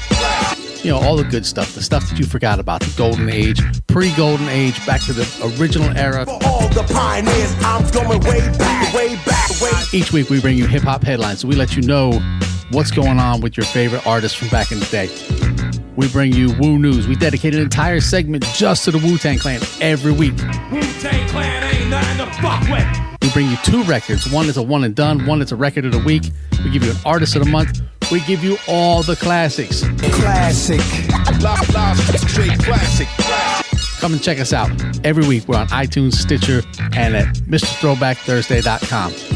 And if you remember nothing else, always remember, new school stale, old school fresh. Let's do this. Doc and Nerd. And so ultimately, I just stabbed the guy. Oh, what? Man. Oh, shit. That was a crazy story. I can't believe that happened. Anywho, listener, we've got a great fan club. You should join it. jockandnerd.com/Patreon. It's a way for you to support the show if you've been enjoying the show for many years, many weeks, many months, however long. And you get access to a whole bonus podcast with bonus content. Lots of activity in terms of people signing up and content this week. Here's the deal. Thank you to new patrons this week, Jim Shaughnessy and Vanessa Herman. Talking Nerd. Thank you very much for signing up. We heard Vanessa Herman's name earlier. She joined the group this week. She was added to the group by Adam Morris. So thank you, Adam Morris. Talking Nerd. For adding Vanessa Herman. This is the funnel. we got a funnel system. Oh, First God. How many PhDs does she have? Oh, she probably has 3 more than Adam Morris does. Vanessa, are you a doctor? Also, Adam Morris. Oh, I got more about Adam Morris later. He is great. But you join the group, you listen to the show, you sign up for the Patreon. This is the funnel system, MLM marketing right here on the Jock and Nerd podcast. And don't worry, gang, your stickers are in the mail. You should have gotten them already. If you didn't, let me know. I'll send you more. Now, as far as bonus content, so Anthony missing this week, he did a lot of work. He actually did some work. The Jock pushed through, put up a lot of bonus content on the Patreon. First, we have my instant Avengers 4 trailer reaction. Like I said, it's like a 14-minute breakdown of the trailer. And this one is free, listener. I put it up there free. I'll put a link in the show notes right here. And you can check it out. If you like it, sign up. There's also an instant reaction for Avengers 4 from Anthony. Then he does the same thing with the Godzilla King of Monsters trailer. He's watching it, kind of breaks it down. And I feel like he was more excited for that trailer than the Avengers trailer. It's a toss-up because he's a huge... I gotta listen to this now. You gotta listen to it. It's great. He's a huge Godzilla fan. And there's more. New episode of Jock Talk featuring none other than said Dr. Adam Morris, PhD, the official science guy of the Jock and Nerd podcast. Jock and Nerd. This one is a great episode. Chaz, I know Anthony's not going to listen, so I'm going to talk to Chaz. Chaz. Hey, shut the fuck up. I'm doing something. Great job. Great questions. You always learn something when you listen to a podcast with Dr. Adam Morris, PhD. Let me tell you, he talks about knockouts and concussions in the boxing world. Talks about pitching. How fast can a human actually pitch a ball? And then Chaz asks him about supplements and vitamins and whether they're worth it. Really interesting content. Adam Morris brings it with his notes. Sign up for that. That was a great episode. And then there's more. I just put up, if you haven't checked out our episode 250, we asked for listener roasts. We got like 13 roasts of you guys making fun of us. I put all those roasts in one file and put them up on the Patreon. Did we use them all in our show? There is one bonus piece of audio in there somewhere that was not in the show. And the first person to find it wins. You get a sticker. We need a better thing. You get a no prize. I will send you one of my remaining black beard hairs. I think that's the best prize you could get. Wow, that's like very something rare. tells me that isn't like legal, I think. No, sure. Or at least not sanitary. My balls was hot. He How said about it's panties? Yeah, I was going to say you could just wear a pair of panties for a day. And then send that and a bunch of Polaroids of you nude. I'll do anything for my listeners. Oh, I can definitely. There's about 4 guys that would get that right now. Oh, shit. Men, not even women. I will do almost anything for my listeners. I love them. Anyways, that's Listener Roast Rugs. 19 plus minutes of the listeners giving us an audio beatdown. It's fantastic. It's pretty good. You got it the worst there, bro. I know. It was great. You guys did a great job. Super clever. I was very impressed. So all of that at jockandnerd.com/Patreon. Let's get on to our review of the 3rd annual CWDC crossover. This year, it's called Elseworlds. This will be spoiler, listener. It's 3 episodes, so if you haven't watched this, pause it here, come back, watch it, or take a look at the show notes. You can jump to the next section. Here is your spoiler alert officially. Strap yourselves in, you fucks. Spoiler time. I love this because Delhauer, the first crossover, I forced you to watch these shows out of context and come and review this. Yes, the only one I'd actually watched was Flash. That was before I gave up on Flash. Yes. Yeah, but the other ones I had no actual. Actually, no, I was watching Legends at the time as well, but that was it. But yeah, and that wasn't even a part of the crossover. This one, just 3 episodes, was it? Flash, was. Yeah, Legends was part Legends of. Was the first that one, not the this invasion, one. And then last year they did the Nazi planet, which was good. And this year it's Elseworlds, and for my money, these shits keep getting better every year. This year was 3 episodes: The Flash, Arrow, Supergirl, boom, boom, boom. What all Sunday, Monday, Tuesday. Ruggs, let's start with you. Overall, no. What? We'll get into the individual. Can you predict what I'm going to say? I think I am, so that's why we're going to just get this out of the way. We will get into the individual episode stuff I liked. What did you think of this year's crossover? I think if you look at it as a bunch of bullet points about what happens, yes, it's cool. There's a lot of shit that happens. All right, but if you look at the actual story and what's transpiring, I'm like, I still don't know what the fuck was happening, and I still don't care. Yeah. I didn't give a shit, like to even like consider it. I'm just like, okay, Flash is Arrow, Arrow is Flash. I'm like, okay, whatever. But like, I don't think it doesn't make any sense. Whatever. None of this shit is written well as far as that. It's typical DC shit where like they don't even give a shit if it like is cool. They just do it and they're like, okay, now we're doing this. But like it's super comic booky. They embrace the comic bookiness. Yeah, it's comic booky in all the worst ways. In the good ways and bad ways, yes. Yeah, but look, this is what I'll say. Team up against the Mazo, cool. Yeah. Smallville callback, fun. Yeah. Introduction to Batwoman, okay.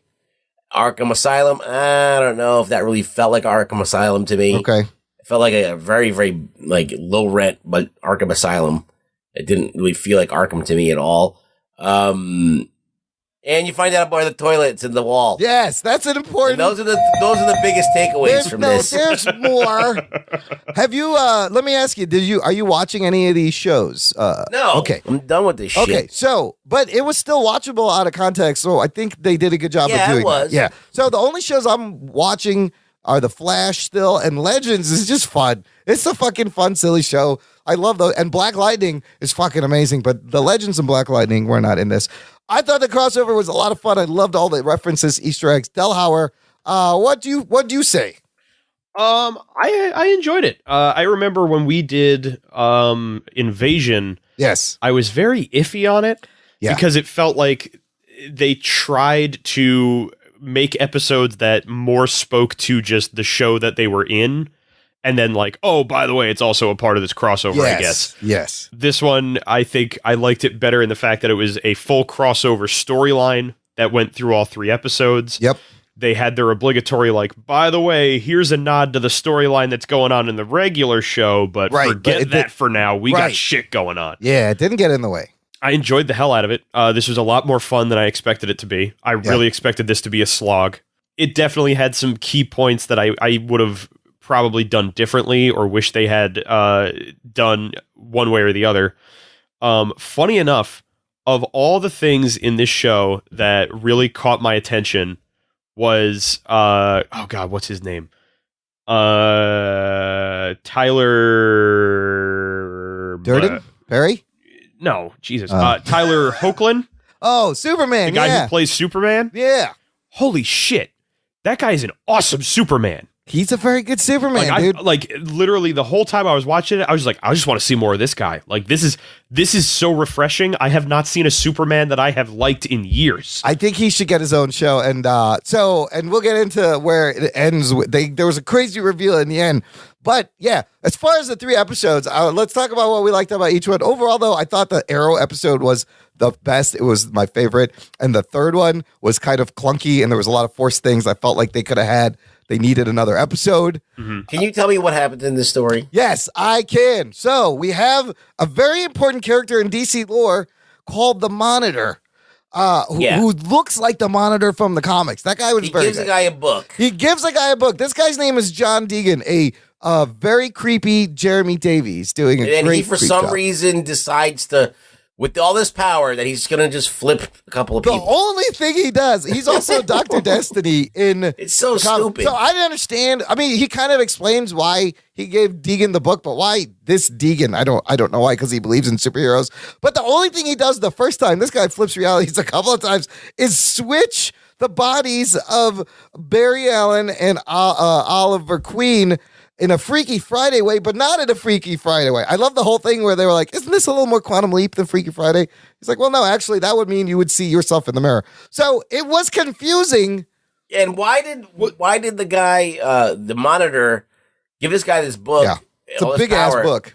Because he wants to create something to fight the anti-Monitor. Well, he's testing them to see if they have what it takes for what's to come, which is going to be a bigger threat. What I think is so weird about it is the fact that he gives it to this guy Deegan. Yeah.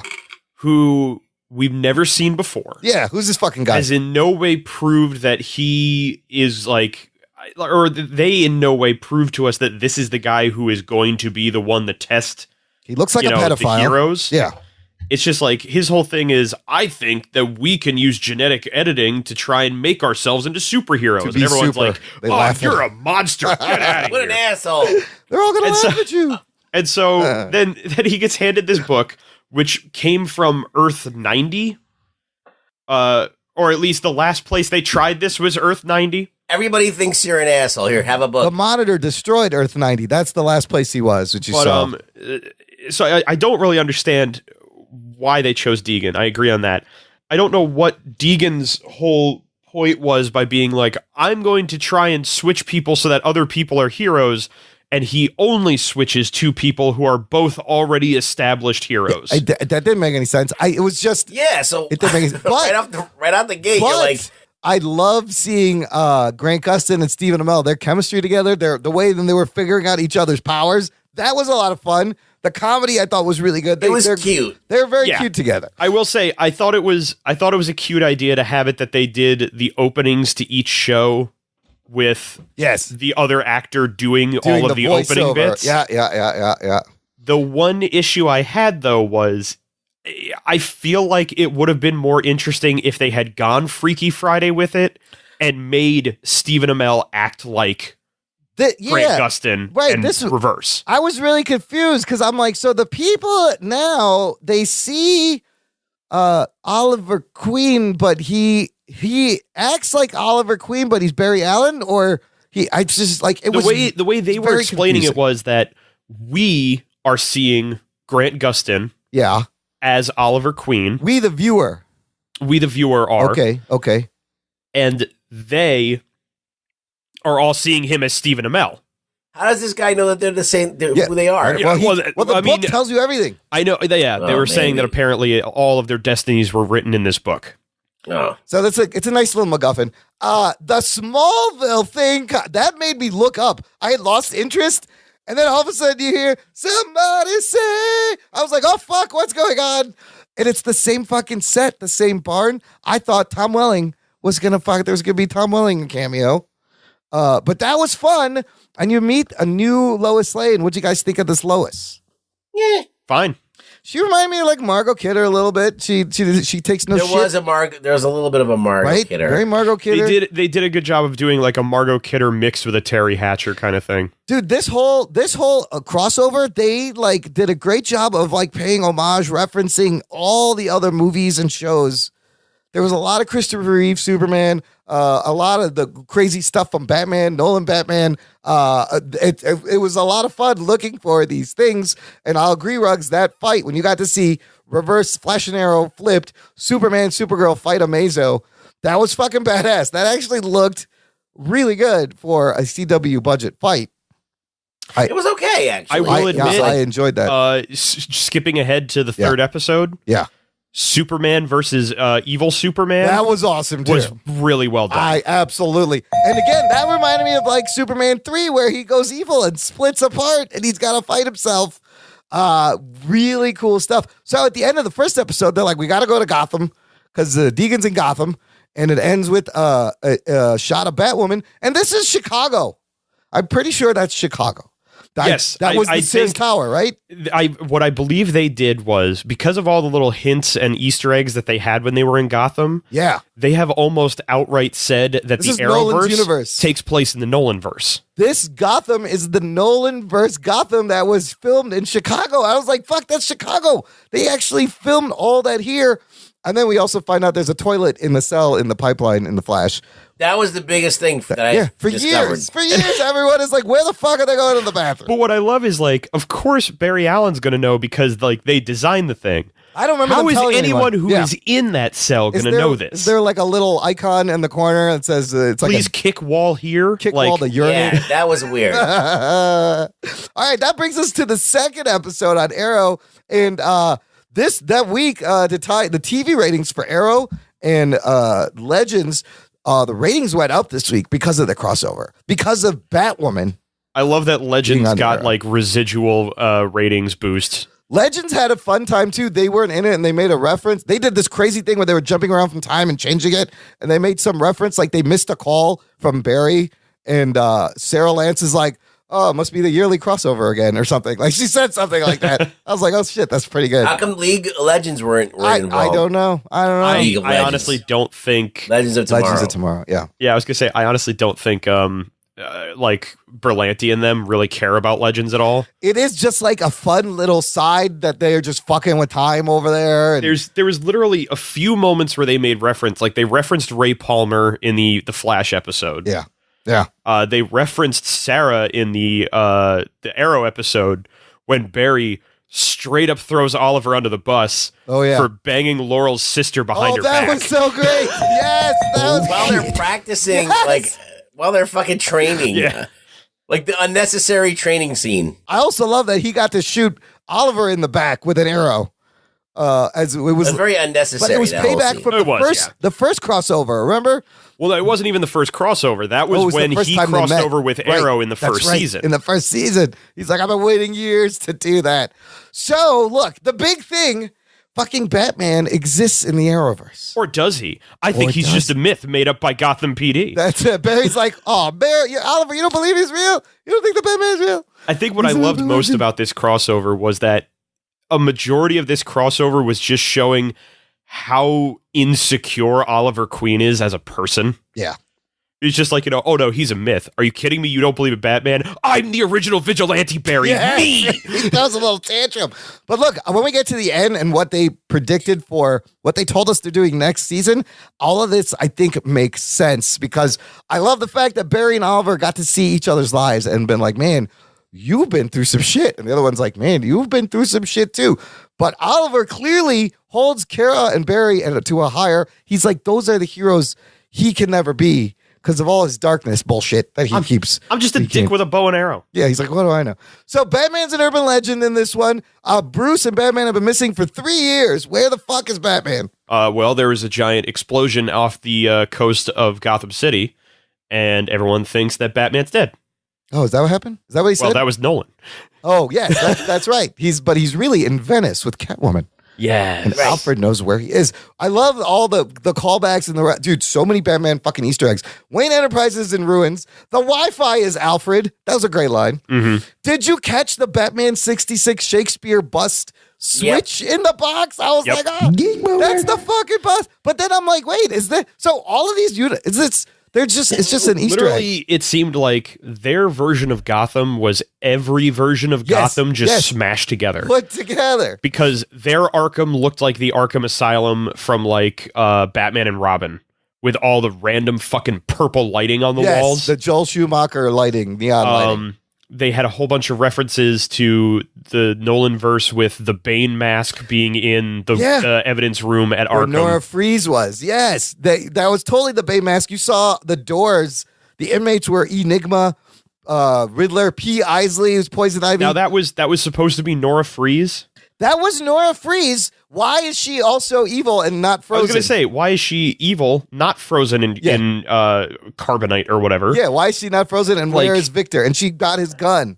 Who's the guy with the gold face? That is Psycho Pirate. What's that? This is also This will be a real big instance when they finally do Crisis, because he was a major part of that. And also, this all goes back to the first season of Flash. Does he have powers? He can manipulate like people's emotions and get them to do things. Yeah. But that guy that show that yes, he is essentially Darren Brown. Yeah, he's Darren Brown. Darren Brown is the Psycho Pirate. Now, if you remember from Flash, the first season in the Gideon's room, that headline from the future, it's 2042, Flash missing in crisis. Psycho Pirate's name is in that article. Psycho Pirate is one of the only characters that remembers everything after these realities have been switched. So John Deegan continues to change realities, except Psycho Pirate remembers all the realities. So that's going to come into play later. What I am wondering, I guess we'll touch on it more when we get to the end of this, because I have questions about what they'll wind up doing with their version of Crisis. Yes. But back to the actual crossover. What'd you think of Ruby Rose? Let's just get to Ruby Rose. I thought she did well. I don't think they gave her really enough. No, she didn't have enough to kind of make an impact. I thought the outfit looked awesome. That was spot on. Her in action also looked badass. She did a really good job with her American accent. Good for her. Her delivery lines were a little stiff. Line delivery, a little stiff. Ruby Rose is not the greatest actress, is the thing. All right. It's CW. I'm not 100. I'm not looking for Oscar quality, though. I do kind of wish that they didn't have her go Christian Bale with the fact that, like, when she's Batwoman, she's talking like this at the... Get out of Gotham. Like, you don't have to do that, please. It's fine. I thought she looked sick. We find out she is Bruce Wayne's cousin, just like in the comics. Ruggs, what'd you think of the Ruby Rose? I think she was fine. I wasn't like, holy shit. I was like, that'll do. It was just, exactly. It was just okay. Now, if they give her a show, she can grow into this character. Yeah. It can get better. I love the little thing with Supergirl and Batwoman where they're like world's finest. That's a great show. Give me that show. There's so many spin-off shows in these things that I want to see. That her batarangs actually ranged. They came back to her. They came back and they were fucking sick Batman looking. You saw the bat signal. This was the craziest thing, that all these Batman things exist in the Arrowverse, and they just, they never said Bruce Wayne before, and this one, it was all Bruce Wayne this, Bruce Wayne that, Bruce Wayne. Then I love how Earth 90, it's John Wesley's ship from the 90s, the part where he shows up and he sees John Diggle, and he's like, John, where's your ring? I was like, shit. Oh, fuck, he's a Green Lantern on Earth 90. That's got to be what that means. That's awesome. Oh, yeah. Yeah. Do you think they'll actually make him a lantern on one of these shows? Maybe. Yeah, we'll see. And the other question I had is, where is this Earth Superman and Supergirl? They made a quick reference to that in the third episode. Because when she's talking to Earth 1's version of Alex, she says, "Oh, I guess my pod didn't come to this planet in your world." Oh, maybe it went somewhere else. Yeah. She also said on her planet, Batman and Superman are frenemies. Another Geek boner. Fucking great reference. And then this one ends with the Deegan rewriting the fucking reality again. They are now the Trigger Twins, which I guess is from the comics. I did not know the Trigger Twins. And then you see a Superman in a black suit.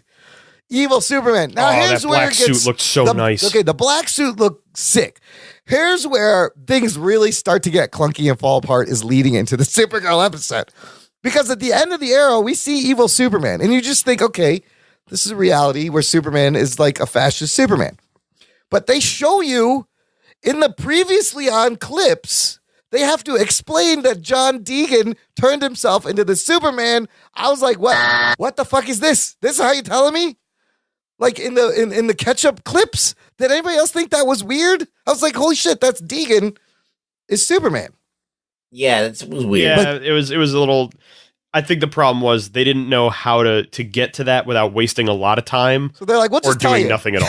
They're like, here, we'll just tell you what happened instead of showing you. So Deegan is evil Superman, and like Star Labs is turned into his base, and it's great because he's like this fascist fucking Superman who loses his also temper. find it really funny that when they come across him on the rooftop, they almost instantaneously are like, "Oh, you're Deegan," and he's like, "Yeah, I am." How did you fucking figure that out? Okay, weird. Yes. I didn't figure that out. I was like, oh, what? What? This how you telling me? Okay, when did this happen? Whatever. But yes, Superman versus the Dark Superman fight was amazing. I like how Barry and Kara have the slow down time idea, kind of like the Superman movie, only a little bit different. They're going to go in opposite directions. But this is also harkens back to Crisis on Infinite Earths a little bit too. Mm-hmm. A little nod to that. Now, but does the world stop spinning actually stop time? See, I don't buy that. I don't buy that logic, that reasoning at all. That's terrible. Pretty sure if the world stopped spinning, it would just kill all of us. Yes, everything would get ripped ripped off its axis. Yeah, the world would spin out. Things would get ripped off the planet. Like everything would be fucked. It doesn't stop time. That's terrible. But I did like it in the first Superman movie. You're like, yeah. That would work. Yeah, that was like 40 years ago. It was the 70s. It was 1970s. And plus, I mean, that was because they really, really, really, really wanted to use their budget to make a disaster film. Yes, and they did. And so you saw some of the little miniature sets of the Earth breaking up. But this whole part to me was very confusing when Oliver goes to talk to the monitor and he's like, look, I loved how the Superman gets the book. He's rewriting reality. It gets taken away from him. And then when they came up with this plan, he's like, I saw you guys die. They're like, what?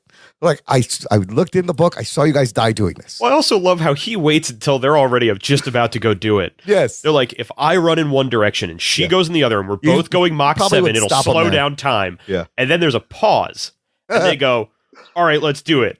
There's another pause. And then he goes, you die. It's like, I want to tell you. No spoiler alert. I saw you guys die doing this. So, but they're like, all right, well, we can't have that outcome this time.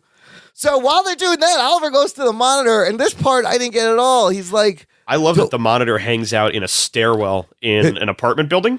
Yes, but it's like space. It's in space. Yeah. It's 1A, apartment 1A. Everyone knows there. That last delivery guy never came back out. He just fell into space. But what was the deal here? He's like, save Barrier Carol, I'll make a deal, but we didn't find out what the deal was. And we won't until Crisis. It was at this point in time where I began to just not give a shit about the story at all. This is my least favorite of this. This is where it got confusing. It felt forced and like rushed. And I was like, and then Oliver just shows up and kills Deegan. So that part, whatever. But then way more crazy reveals. Clark and Lois are going to another planet because she's fucking pregnant. Oh, shit. Can you do that? Is this Superboy? So they had just come back from Argo, which is like, I guess, a fragment of Krypton that still has people on it or something? I guess something like that way out in space. Maybe. I haven't been watching the show, so I couldn't even possibly tell you. I don't know. I mean, I haven't been watching Supergirl either. But what are they going to Argo? So because the baby won't kick her through the stomach? Yes. Wonderful reference to the movie Mallrats. What was that? Did you ever see the movie Mallrats? Yeah. There's the whole argument that Jason Lee's character has that Lois can't possibly have Superman's baby because it would kick right through her stomach. Yes, that's what I was thinking. So if you go to a Kryptonian planet where the powers are null on a different sun, I see. Well, okay. Isn't Kevin Smith directing Supergirl? So he is. Yeah, he's doing a couple episodes. He's done some. He did the one just before this, actually. I think. Oh, he did. Yeah. I've not been watching this. I was listening to him on the Hollywood Babylon. Okay. And he was saying that he directed the episode before the crossover, so he got to see stuff from the crossover. And he's like, well, obviously I can't tell you because of NDAs and blah, blah, blah, but it's going to be awesome. And I was like, all right, we get it, Kevin. Say Clerks and we'll move on. Got to say Clerks contractually. Yeah. And then Clark proposes to her and he does the Superman 3 thing by crushing that coal into a diamond. I love the fact that Clark straight up got her pregnant. Yes. And then was like, well, I guess we got to get married.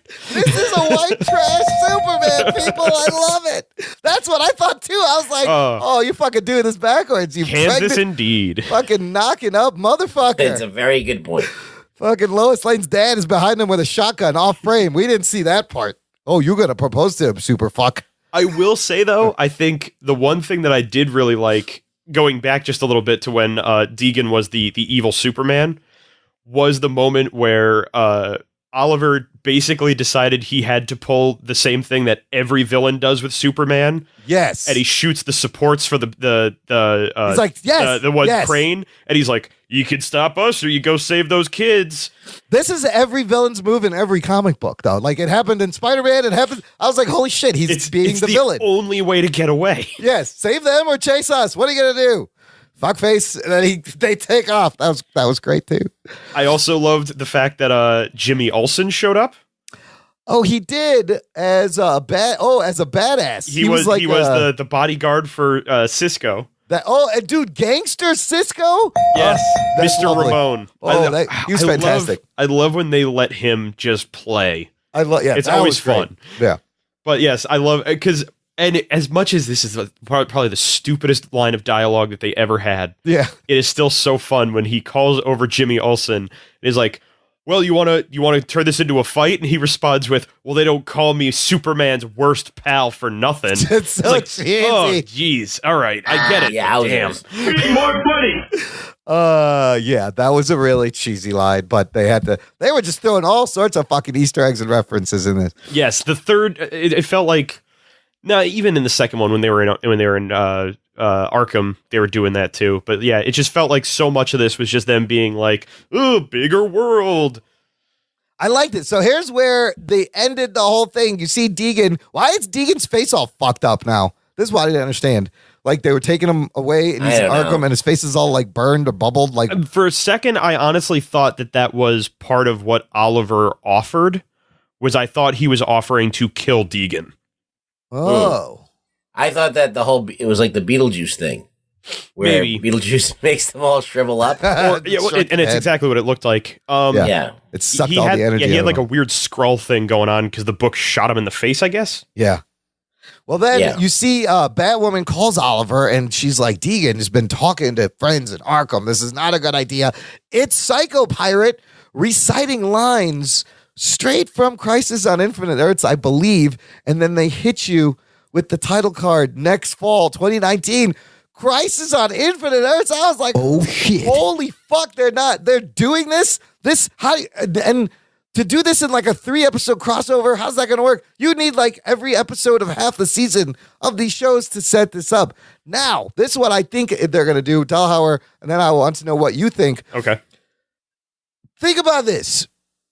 Arrow has been 7 seasons now. Arrow is eventually going to have to end. Stephen Amell is eventually going to be done with this character. I believe there's like another guy playing the Arrow on the show.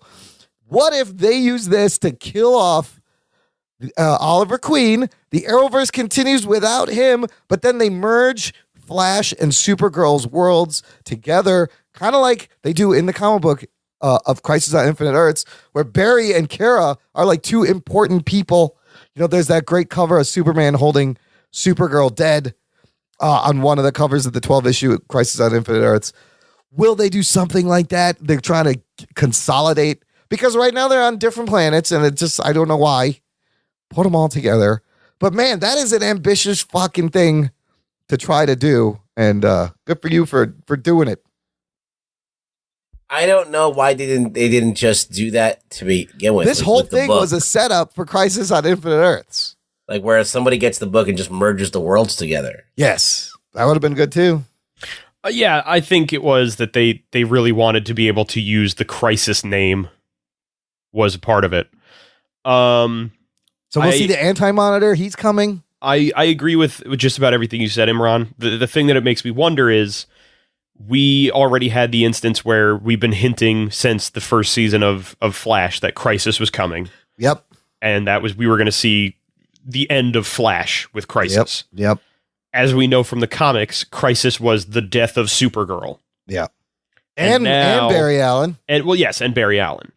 And like now 20 years, we've already had the one hint of the 2 of them dying in this Elseworlds story, and Oliver made some sort of a deal to save them. Oh, yeah. Yeah. So I think 1 life for 2 lives? Yes. Doesn't seem balanced, though. Number one, I do believe that Oliver offered his own life and will die in Crisis to keep the 2 of them alive. Okay. I think Oliver offered up Superman. Oh, fuck. Oh, shit. Huh.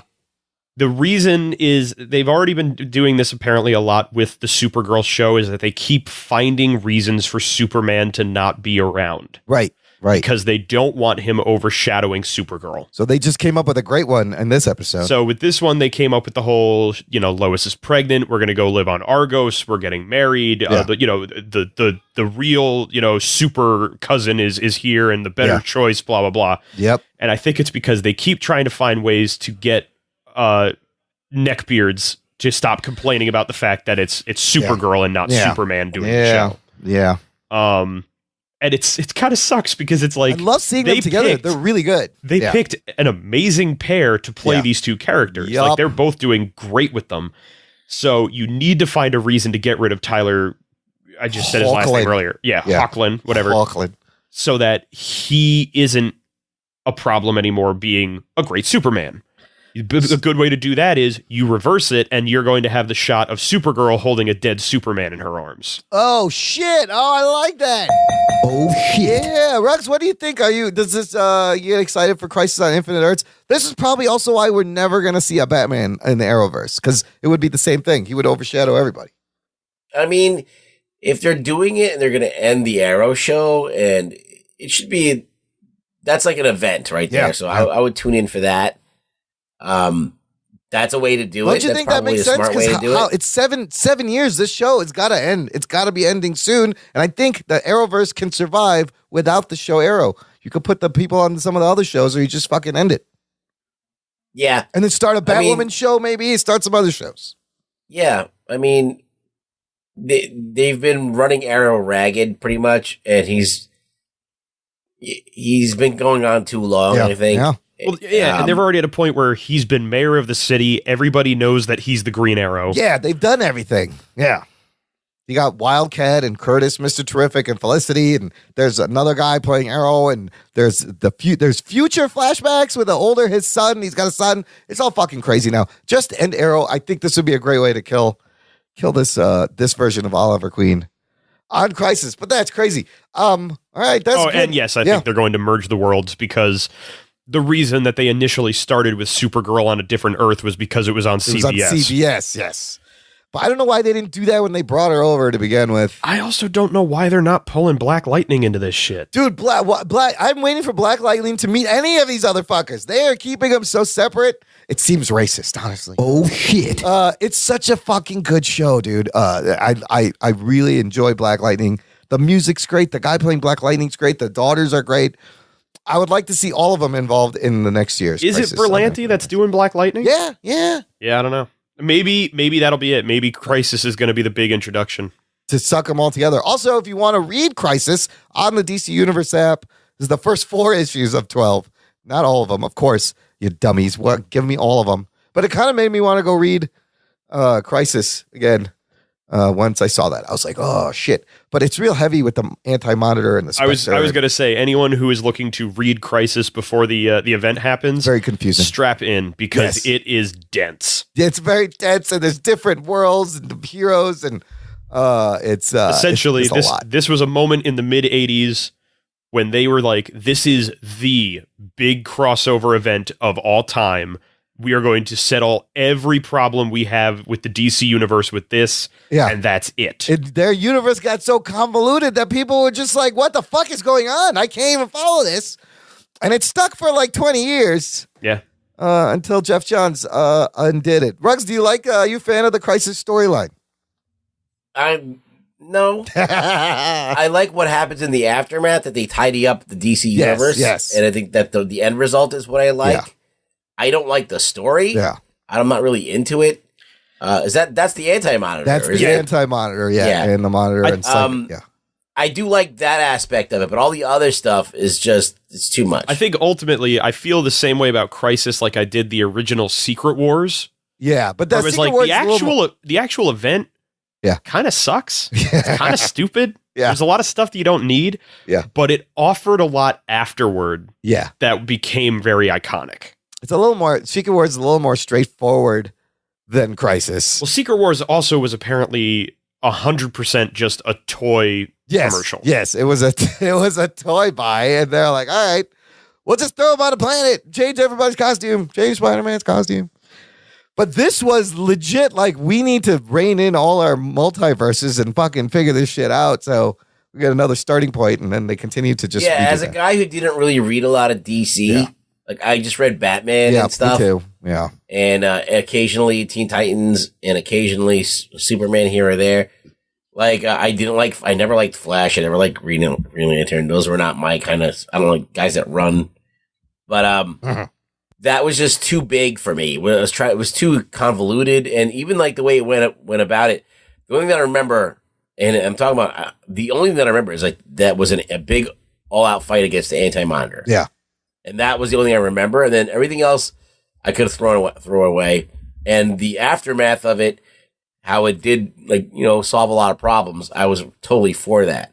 Yeah. So that was fine. So hopefully they'll use this to clean up some of the CW stuff. Then I read Infinite Crisis. Yeah, then there was like Final Crisis, Infinite Crisis. It's all very crisis. And then there was Identity Crisis. That's great. Brad Meltzer. But yeah, it's a lot of convoluted crises going on. All right, good stuff. Let's get to news from the nation and we'll wrap this shit up. It's time for news from the nation. It's time for news from the nation.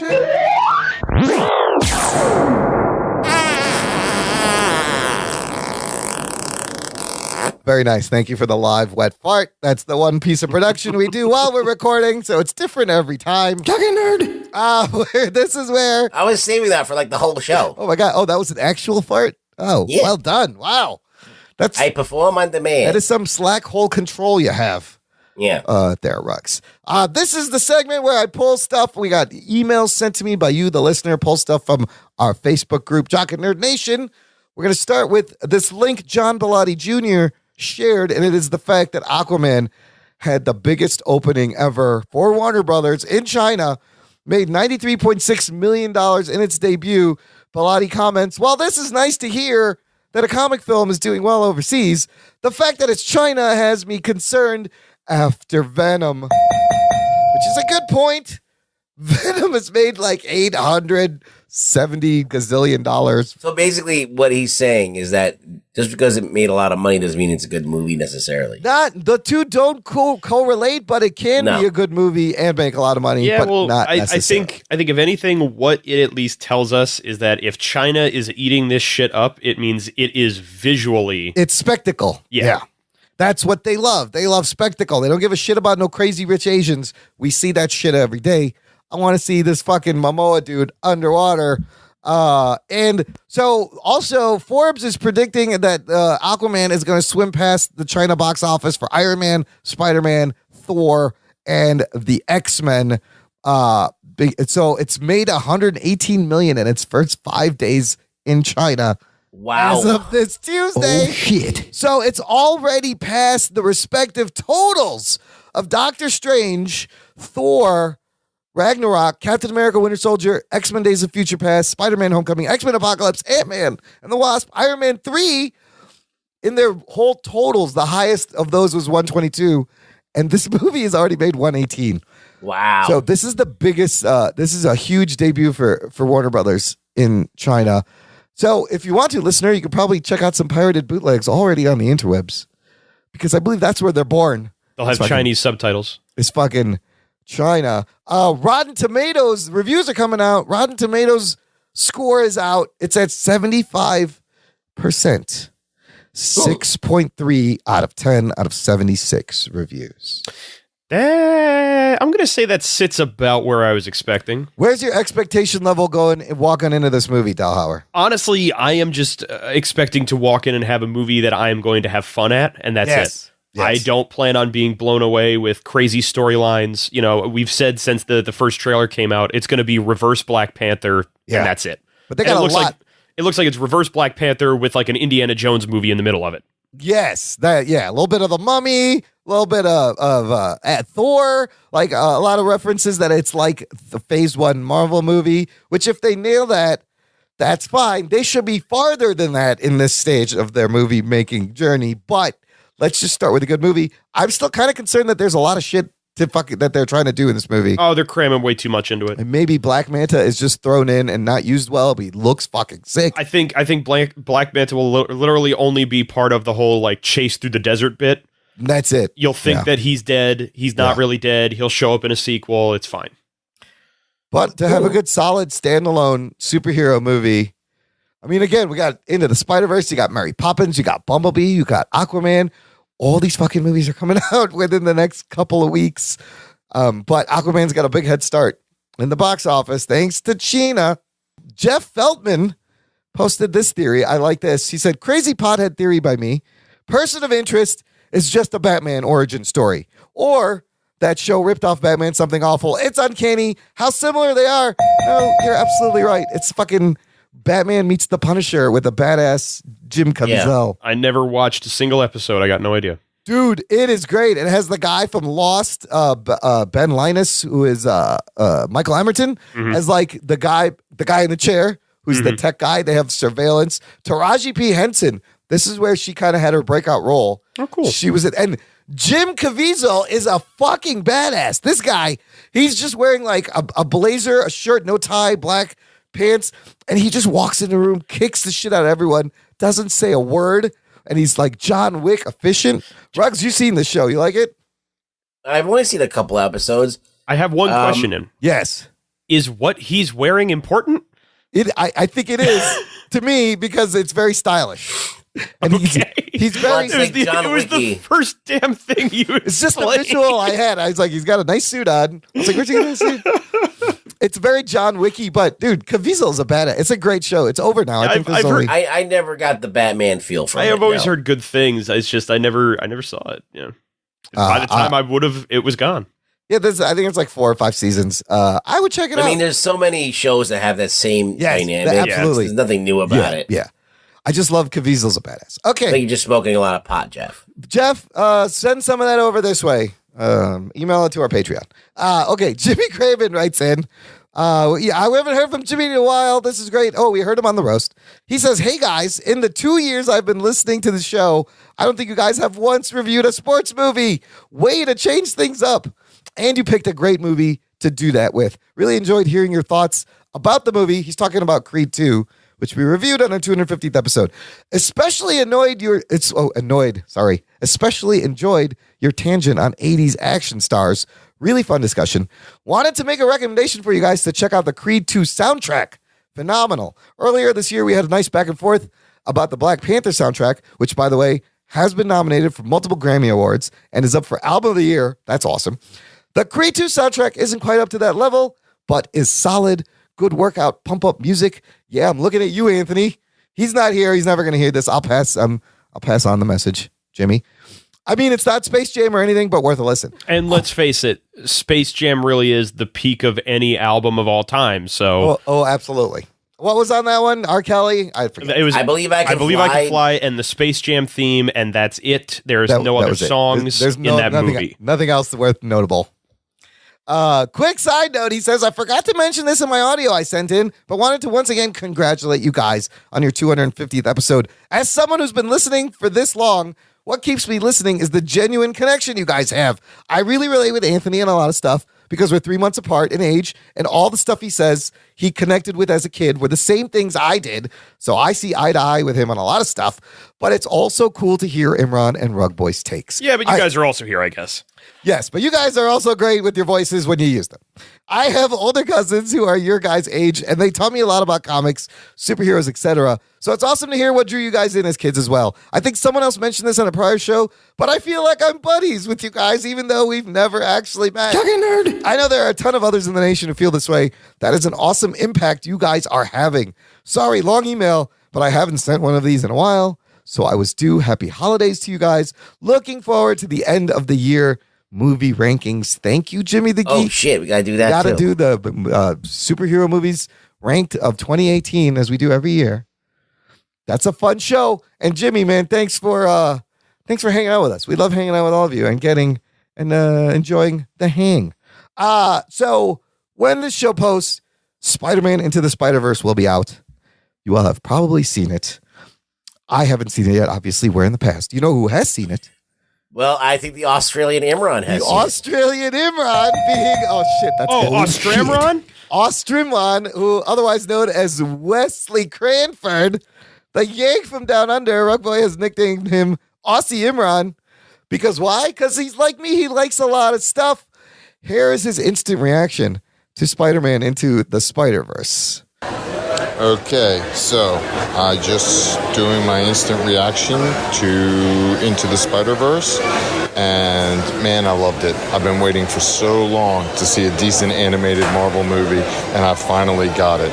It's at times silly and off the wall, but the way that they blend the animated and the computer animation is really clever.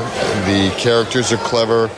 The story is good. The origins are good. Man, I just loved it. And the end credit scene is weird, but great fun. And even the Spidey Bells song is excellent. So, Imran, you're going to love this one. Yes.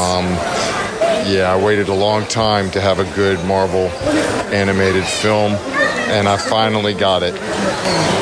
Geek boner. Oh my God. You have no idea how fucking anxious I am to watch this. You're all up in this shit, Imran. Oh my, it's at 98% now on Rotten Tomatoes. It got one bad review. It got 3, and what I noticed is the only bad thing people have to say, Ruggs, is the thing that bugs you. Yes, the jerky animation and the weird, the weird blurry shit that they do. The frame rate is the only bad thing, but everything I've heard, people are like, this is the best fucking Spider-Man movie. I've heard people who like this movie still comment on the frame rate being bothered. Yeah, it's the biggest thing that I've seen anybody talking poorly of as well. Dalhauer, what do you think? Does this frame rate? Do you think does it bother you? What do you? Are you excited for this? I remember when I saw the first trailer, it kind of caught me off guard because of the animation style and the frame rate thing that they were doing with it. Yeah, but it's unique enough that I think I would probably, after maybe like the first 10 or 15 minutes, be perfectly fine with it. You're gonna get used to it. Yeah, I was gonna say I've watched anime in the past that does weird shit like this as well, so I think I'll be okay. I'm wondering how this will translate to an IMAX 3D format. I have no idea. Is it going to give you a headache or will it smooth it out? It possibly could. 3D hurts me these days. Yeah, 3D. I was debating. I was like, man, should I see this in IMAX? I would love to see it in IMAX huge. Then I'm like, IMAX 3D, but I don't know. They're projecting this thing, Box Office Pro. It was made for about $90 million. They're projecting an opening weekend to be about $36 million domestically during its first 3 days. Now, it doesn't sound a lot. That's a good number because last year, Jumanji debuted with $36.1 million last December, almost a year ago. That movie went on to make $404 million just domestically. Oh, shit. Right. Because the word of mouth was great, and what I'm seeing is the word of mouth on this movie is going to be great, and it's hopefully will have legs. It's being nominated for Best Animated Film. Possibly, people are calling it the best film period of 2018. 4 stars from reviewers Richard Roper and shit. This is a layup. This is an easy shot. They shouldn't fuck this up. You're right. Yeah. I mean, it's an animated movie done in the Marvel, formula. Like, it can't, as long as you do the animation right, you should be able to fucking do whatever you want. I mean, basically, Marvel movies are mostly CGI anyway. Well, at this point, yes, right? Now they are. So they already know, the language and the shots and all that stuff to make it work. So all they have to do is just, carry it over to the fucking thing and sink it into the net. That's it. Right, and keep it like a standalone movie to itself, which begs the question now, there's 3 Spider-Man universes. There's the Venom universe. There's the Tom Holland Spider-Man universe. Then there's this Into the Spider-Verse, Sony Spider-Man universe. And Into the Spider-Verse is dealing with several Spider-Man universes. Jesus Christ. It's already spinning out of control, people. Everybody's a Spider-Man. I can't fucking wait. There are 2 post-credit scenes where there's one that starts right at the end during credits, and then there's an actual post-credit scene, just like he mentioned. And then finally, this thing, I found this article about the fact that Sony wants to patent the technology that they used for the animation for Spider-Man Into the Spider-Verse. And I forget who it was at the Nation. Blake Braden was like, what do you call this animation? What are they doing here? Jerkination is Jerky Nation. Jerkimation is one. U.S. Patent and Trademark Office will look at their patent. So this article, I'll put it in the show notes. It gets into what their patent is. But no one else is going to want to use this patent. No, but this is what's interesting is how I didn't know how they did this, and it kind of explains the method. It says every single frame of the 116-minute film has a computer-generated image as its foundation that was followed by an overlay of hand-drawn art. The result makes each frame unique with illustrative emphasis and imperfections that collectively infuse the film with a far different energy than the digitally clean and perfectly precise CG animation that's become the standard language. This is really interesting. It says the hand-drawn aspirations of Spider-Verse required a reinvention of the standard animation pipeline to even be possible. Sony Pictures Imageworks, working closely with Sony Pictures, created a new visual language, rebuilt the animation and lighting pipeline from scratch. I was listening to Collider, an interview with the guys, and they had to invent technology for this. Yeah, but if it doesn't look smooth, what's the point? Well, that's a good question. If you could see, if it looks like Charlie Chaplin movies, like that you fucking at a penny arcade, if it's herky jerky and jumping, it's all. Look, the time they spent on this is crazy. It says for most animated projects today, a week's worth of labor is required to animate every 4 seconds of screen action. On Spider-Verse, it was a week of work for every single second of the film. The film shot count is also 2 to 3 times the number found in other animated releases. So they're trying to patent the unique rendering, compositing technologies, ink-line software that allows an artist to draw on the character surface in a way that's liberated from the geometry underlying all this crazy stuff where the AI kind of fills in the lines, like the AI, there's AI in-betweeners to help the animators do stuff quicker. It's also called stylized abstractions of reality. It looks fucking gorgeous, and it's really interesting to find out how they did this. Yeah, it looks crazy. Knowing that they had like the AI working on like filling the gaps and stuff, I had no idea about that. Yeah, that's crazy, and I think that's why it looks the way it does. Is like, I don't know.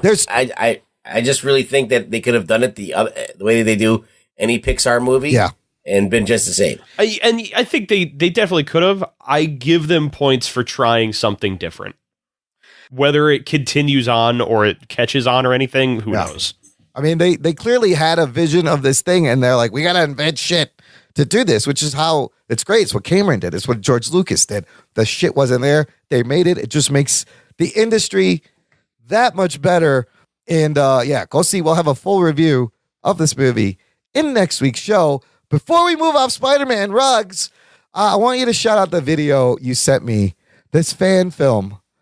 Well, I was cruising the internet. Yes. And I saw, hey, look, there's a brown Spider-Man. We should send this to Emron. He was played by like a Latino guy, wasn't he? Briefly in the beginning. It's called Spider-Man Cake Day, listener. I will embed this in the show notes. Make sure you check this out. It's made by Corridor on their YouTube page. It's 8 minutes, and holy shit, for a fan film, it's really well done. It captures the essence of Spider-Man. Delhauer, you get a chance to watch this. Yes, you sent it to me literally 10 minutes before we recorded. I was like, hey, watch this shit. I was so impressed with the swinging that it's done like at home on After Effects on your computer, probably. It looks great. What'd you think of this? Corridor is very good at what they do. They make a lot of really awesome stuff. They do some fan film stuff. They've also been contracted by companies before to do like tie-in things for video games. Oh. I think it was Ubisoft a few years ago had them do like a multi-part short film for the game The Division that came out. Okay, yeah, I remember that game. And that itself was also very well done. There are definitely some spots where they hit a couple snags. Yeah. Really? I think it's little filmmaking bits. Like, number one, I think whoever they had playing MJ. Yeah. Not the greatest. Number that two, audio on the phone audio call for MJ. Yes. Not the greatest. Yes, I noticed that, but I let it go. The lighting, yes. But white balance, please. Yes. But outside of that, it's like, when you look past the fact that you're like, yeah, these guys aren't working with a Hollywood budget though, so you kind of have to make an exception here and there. It is phenomenal.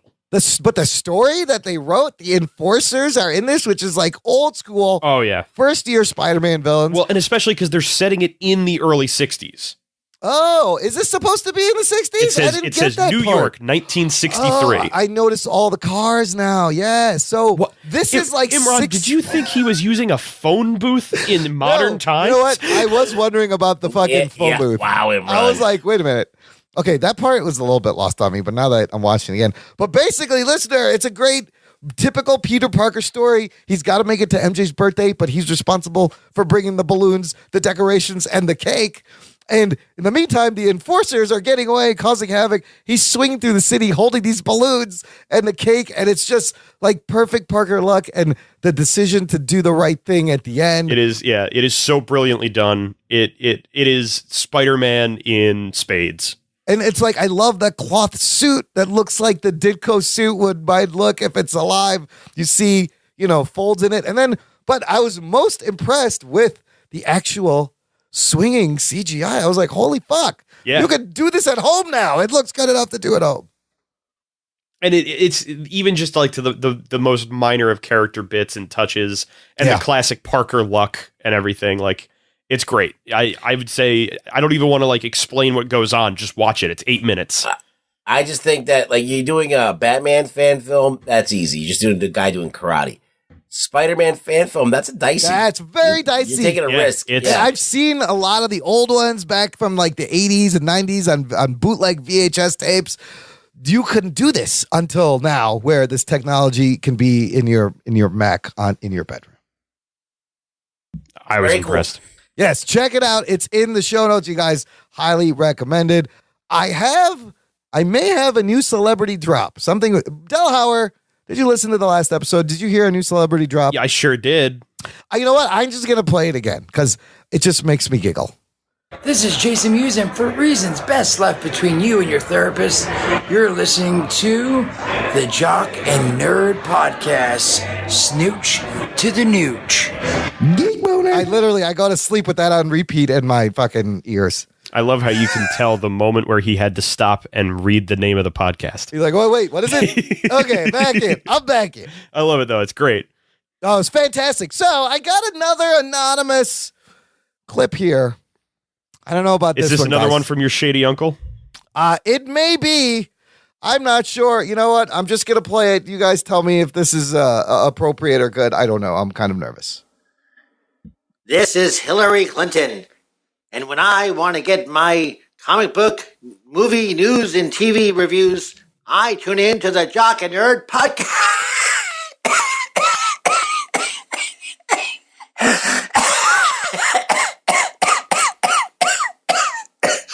This is going great. She could be okay. My balls was hot. Oh, dear. She doesn't sound well. Imran, you have wasted so much time of my life. Wow. I don't know. Somebody should. Anthony would be kicking your ass right now. And he's not here, so I have to step in. Yeah, you I don't know where you thought that this was going to go well, but you were wrong. More money. I will tell you. Look, this show has fallen flat several times.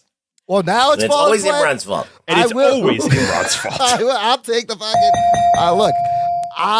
She's a great woman. You know what? We have her autograph in my mom's house, framed in a thing. My sister, many years ago, worked as a subcontractor for the State Department on these trafficking reports, like people trafficking, where they like rate all the other countries. So she worked on this several years. The last year, she got the cover of the report, and it said and it had my sister's name. Thank you for all your hard work. Hillary Rodham Clinton signed, and we have it framed on the wall. It's kind of cool. That like she knows my sister's name and we have her thing, but I hope maybe we'll send her some cough drops. Where's Ermin? Imran, send Hillary some cough drops. I am this close to calling for your impeachment. Okay, no, you can't impeach me, motherfucker. Wow. You can't impeach a sitting president. Here, I have a Matt Miller voicemail. Here we go. What's up, Jock and Nerd Nation? Matthew James back again. Your SpeakPipe king, not SpeakPipe loser like Anthony so hilariously and originally coined last episode. But anyways, we got a bunch of nerdy news, so let's get right into it. Spider-Man's Far From Home trailer debuted at Brazil Comic-Con last week, and some rumors are going around that Jake Gyllenhaal's Mysterio character might not be the clear-cut villain that everybody's expecting him to be. That could make for some very interesting plot lines. I love me some Jake Gyllenhaal, huge man crush on him. Stranger Things released its third season episode list. We're getting 8 episodes in the third season. I'm super excited. I cannot wait.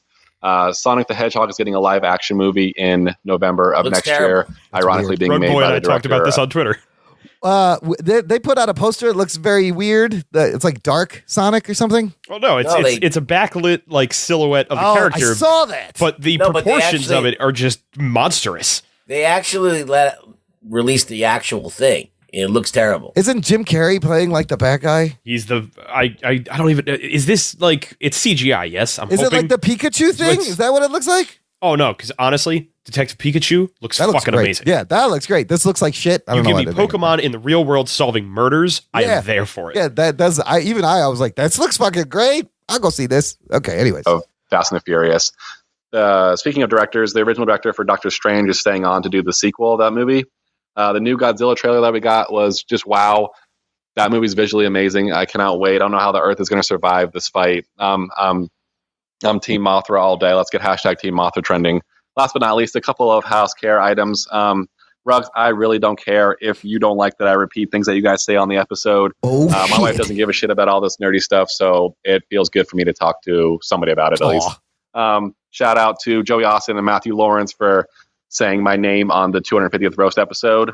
Big fans. I didn't get any points in that episode. I was kind of disappointed because everybody else seemed like they were getting points, but whatever. And last but not least, if you're still not subscribing to the Patreon, get with it. Imran was talking about the fappening, which is cool. All right, guys. Love you guys. Later. Matt Miller, you get points. You were talking about the fappening. For being a good sport. I said it was in my Avengers Infinity War breakdown where I was like, I like the snappening because it reminds me of the fappening. That's all I said, but he picked up on that. Yeah. Matt Miller gets points for being a good sport, Matty. Well, see, here's the thing, Imran. Yeah. I feel like he was fishing for points there. Yeah. He says you didn't give him any, and it sucks, but whatever. But he did that because he wanted you to then feel bad and give him points. And now I give him points for manipulating the shit out of you. He knows how to. It's not hard to manipulate me. I sent the image of Sonic. If you ever. Yeah, I just looked at it as well, and Jesus. That's a low. Oh my God, that looks frightening. Is that the new fucking mascot for that Philly Flyers? No, it's kidding me. I would totally watch a Gritty movie before I saw this. Gritty is fucking frightening. Oh, did you guys hear when they were saying that they had a whole lot of issues with trying to find someone to host the Oscars after the Kevin Hart thing? Yeah, the internet started a petition for Gritty. No, I would have loved it because it would have just been a weird, creepy looking mascot that says nothing, just standing on stage, staring at Hollywood starlets. That's what the Oscars deserve because Oscars, you're fucking dumb. Try to find any comic that has a clean history. This person doesn't exist. I put in for it. Oh, you should. Good. I vote. I tweeted at the Academy. I just said, I'll do it. I heard they're playing. They're even they've toyed around with the idea of having no host and just doing like a SNL style, like maybe it doesn't need a host. They're just so fucking touchy. If they don't have a host, I don't even want there to be like announcements over like the PA or anything. It's just dead silence, nothing happening, and then someone comes up and presents an award. And a voiceover. Now presenting. Yeah. You don't even introduce the person. We don't have a host. They're probably not. They're dumb. They don't know what they want. They're fucking stupid. Gonna be a shit show. It's definitely going to be a shit show. And boy, you better believe I'm watching this one because Black Panther may get an Oscar nomination. It may. Nobody ever said anything. There's no. They're talking about. They got to find like a bulletproof comic. That doesn't exist. So, well, they're talking about this woman, the comedy is Dead Woman. I forgot her name, but they're talking about getting her. I heard someone also mention like Ken Jeong. I know Whoopi Goldberg apparently was petitioning them to have her. Yeah. A bunch of people want Bruce Campbell to do it. Nobody wants this job. Remember how hot this job was in the Billy Crystal era? Like it was the best gig. Oh yeah. Nobody fucking wants to host the Oscars now. It's to a point where you either host the Oscars or you take over as chief of staff at the White House. Yeah, pretty much. Pretty much that's where it goes because they just get Sarah Huckabee Sanders to host the Oscars. She's got no dirt in her background. Oh man, you're never gonna find a clean comic Oscars. Don't be stupid. All right, let's wrap this up. Delhauer, tell the listener where they can find you, and also answer me this question: where's the next fucking episode of the Ginger Geek Podcast? Well, there's a few things that I have to touch on here, Imran. All right, number one. Yes, I told you on Facebook. I will let everyone else know. I am 100% demanding that you have me on for your review of the Power Rangers movie. Oh, on the Patreon booked? You got it. Fantastic, because like Anthony, that was my shit. Good, because it was not mine, and I've never seen it, actually. Yes, so, I can't wait to go back to it, be disappointed in what it was as a movie, but then love it no matter what. That's going to be fun. Great pick by Keith and Denkinger there. Number two, because it keeps getting thrown around, but I'm not hearing anything official. I am going to just go ahead and tell you that I will, in fact, be hosting your Marvel Trivia Night. Yes, we'll sort that out. Yeah. I have enlisted the help of Cape Swoosh Productions in creating the questions for you. Excellent. That'll be Tane Reese. That's the show. You will be on. Chocolate Tane will work. They'll sort that out in the new year. Love it. Thank you so much. Number three, new episode of Ginger Geek. I want there to be one this month, so I'm going to make myself have one this month before the end of the year. Otherwise, it will start fresh again in January. I've just had a lot of things going on, both personally and professionally, that have kind of put me on the back burner, and I've just kind of needed to kick my own ass back into gear. Listen, I'll put light a fire under your ass. What do you need me to do? We got you here. We got you warmed up. You did a show. There's that. I don't know. Send me money. Anyway. Okay.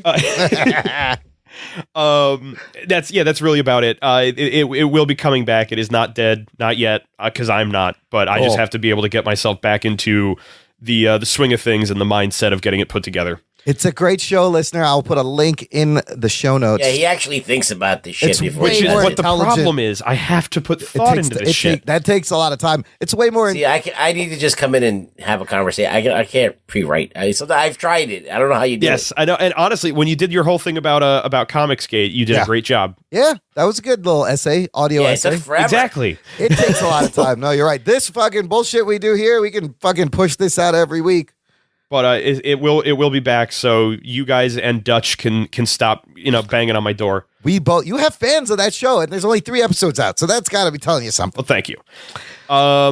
There's also 4 episodes. Anyway, Fuck you, Imran. Oh shit. This is going great. People can find me on Twitter, where they can probably see me reacting to things that Rug Boy says. You can search Matt Delhauer, or it is at the Blink Dog. Don't ask, I've already explained it.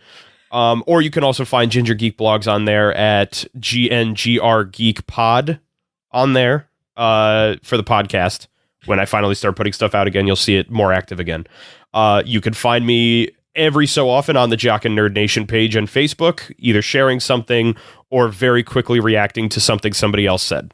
Oh, and the nation gets crazy, guys. Nice. Join the nation. Also, if you are a new listener, highly recommend you check out our awesome series created by Matt the Delhauers called What the Fuck Happened, where we take a comic book bomb of a movie and Matt breaks it down.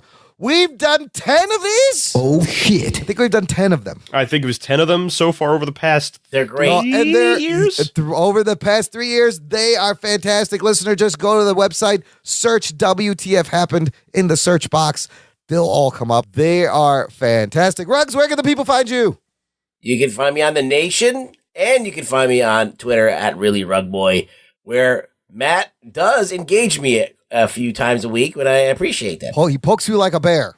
That's right. I'll see Rug Boy will post something, and then I'll respond, and he'll respond, and that's usually where it ends. That's That was all? It's anticlimactic. It's like it's the world's lamest tennis game. It's one volley, and then, all right, talk to you in a few days. Game. That's game.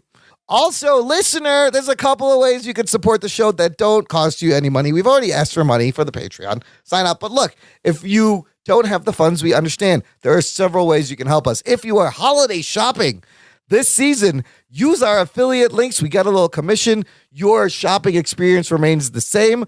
There is a great site called Merchoid that has amazing geek Christmas sweaters. Visit jockandnerd.com/merchoid to use our affiliate link and get great geek gifts from there. Delhauer, have you seen these Christmas sweaters? Do you know Merchoid? Do you know what I'm talking about? No. Oh, click that link in the show notes. They are pretty legit. Oh, God, I have so much homework to do now. Dude, no, they have amazing Marvel, DC, Game of Thrones, Star Wars, Lord of the Rings, video games, any geek genre. Really awesome fucking sweaters. What is it? Merchoid.com/jockandnerd? Jockandnerd.com/merchoid. Oh, God, why do you have to do it the other? Okay. Now, if you are shopping on Amazon, as I believe everyone listening to this uses fucking Amazon, won't you use our affiliate link? Again, we'll get a little commission, and you will still continue to have the great Amazon experience. That one is jockandnerd.com/Amazon. If you visit the site, there are banner ads for both of these. Delhauer, what do you think of those sweaters? Yeah, those are pretty geekerific. Aren't those fun? Oh, you can there you go. I was gonna say you didn't even hit the button, Imran. God damn it. They're Rug Boy approved. Yeah, he's been not using I'm those off buttons. I got so many buttons here. I get button the thing. I get frozen. Button thing. I want my own buttons. You want your own buttons? Well, fucking put in your own buttons. Why? Get me buttons. I'll get you buttons. Get them buttons for Christmas. The other way you can help us out is just sharing the show. Tell a friend. Post it to your social medias. Grab someone's phone. If there's an Alexa device, you can tell it. Just talk to it. Have a nice conversation. Tell it to play Jock and Nerd Podcast. I'll take care of it for them right now. Alexa, subscribe to Jock and Nerd Podcast. That might work if this is also try Alexa, enable Jock and Nerd. Alexa, where's Ermin? Oh, wait, I don't have an Alexa. I'm just screaming at... Ermin does. Ermin took my Alexa. He's fired. Alexa, purchase Nintendo Switch, one button click. Shit. You just fucked up everyone's fucking cart right there. Alexa, search fleshlight on Google. Okay, we could do this all night. I'm just Alexa, search the fappening. Search the Alexa, the fappening. Meatloaf. All right. Anyways, enough of this horseshit. Thanks for listening to the Jock and Nerd podcast. My name is Imran. My name is not Anthony. He's the rug boy. And he's the Noid. We will hear you next week. Avoid the Noid. Avoid the Noid. Make sure you get that Domino's pizza there. It's not trademarked anymore, is it? I don't think so. Fuck that. Yeah.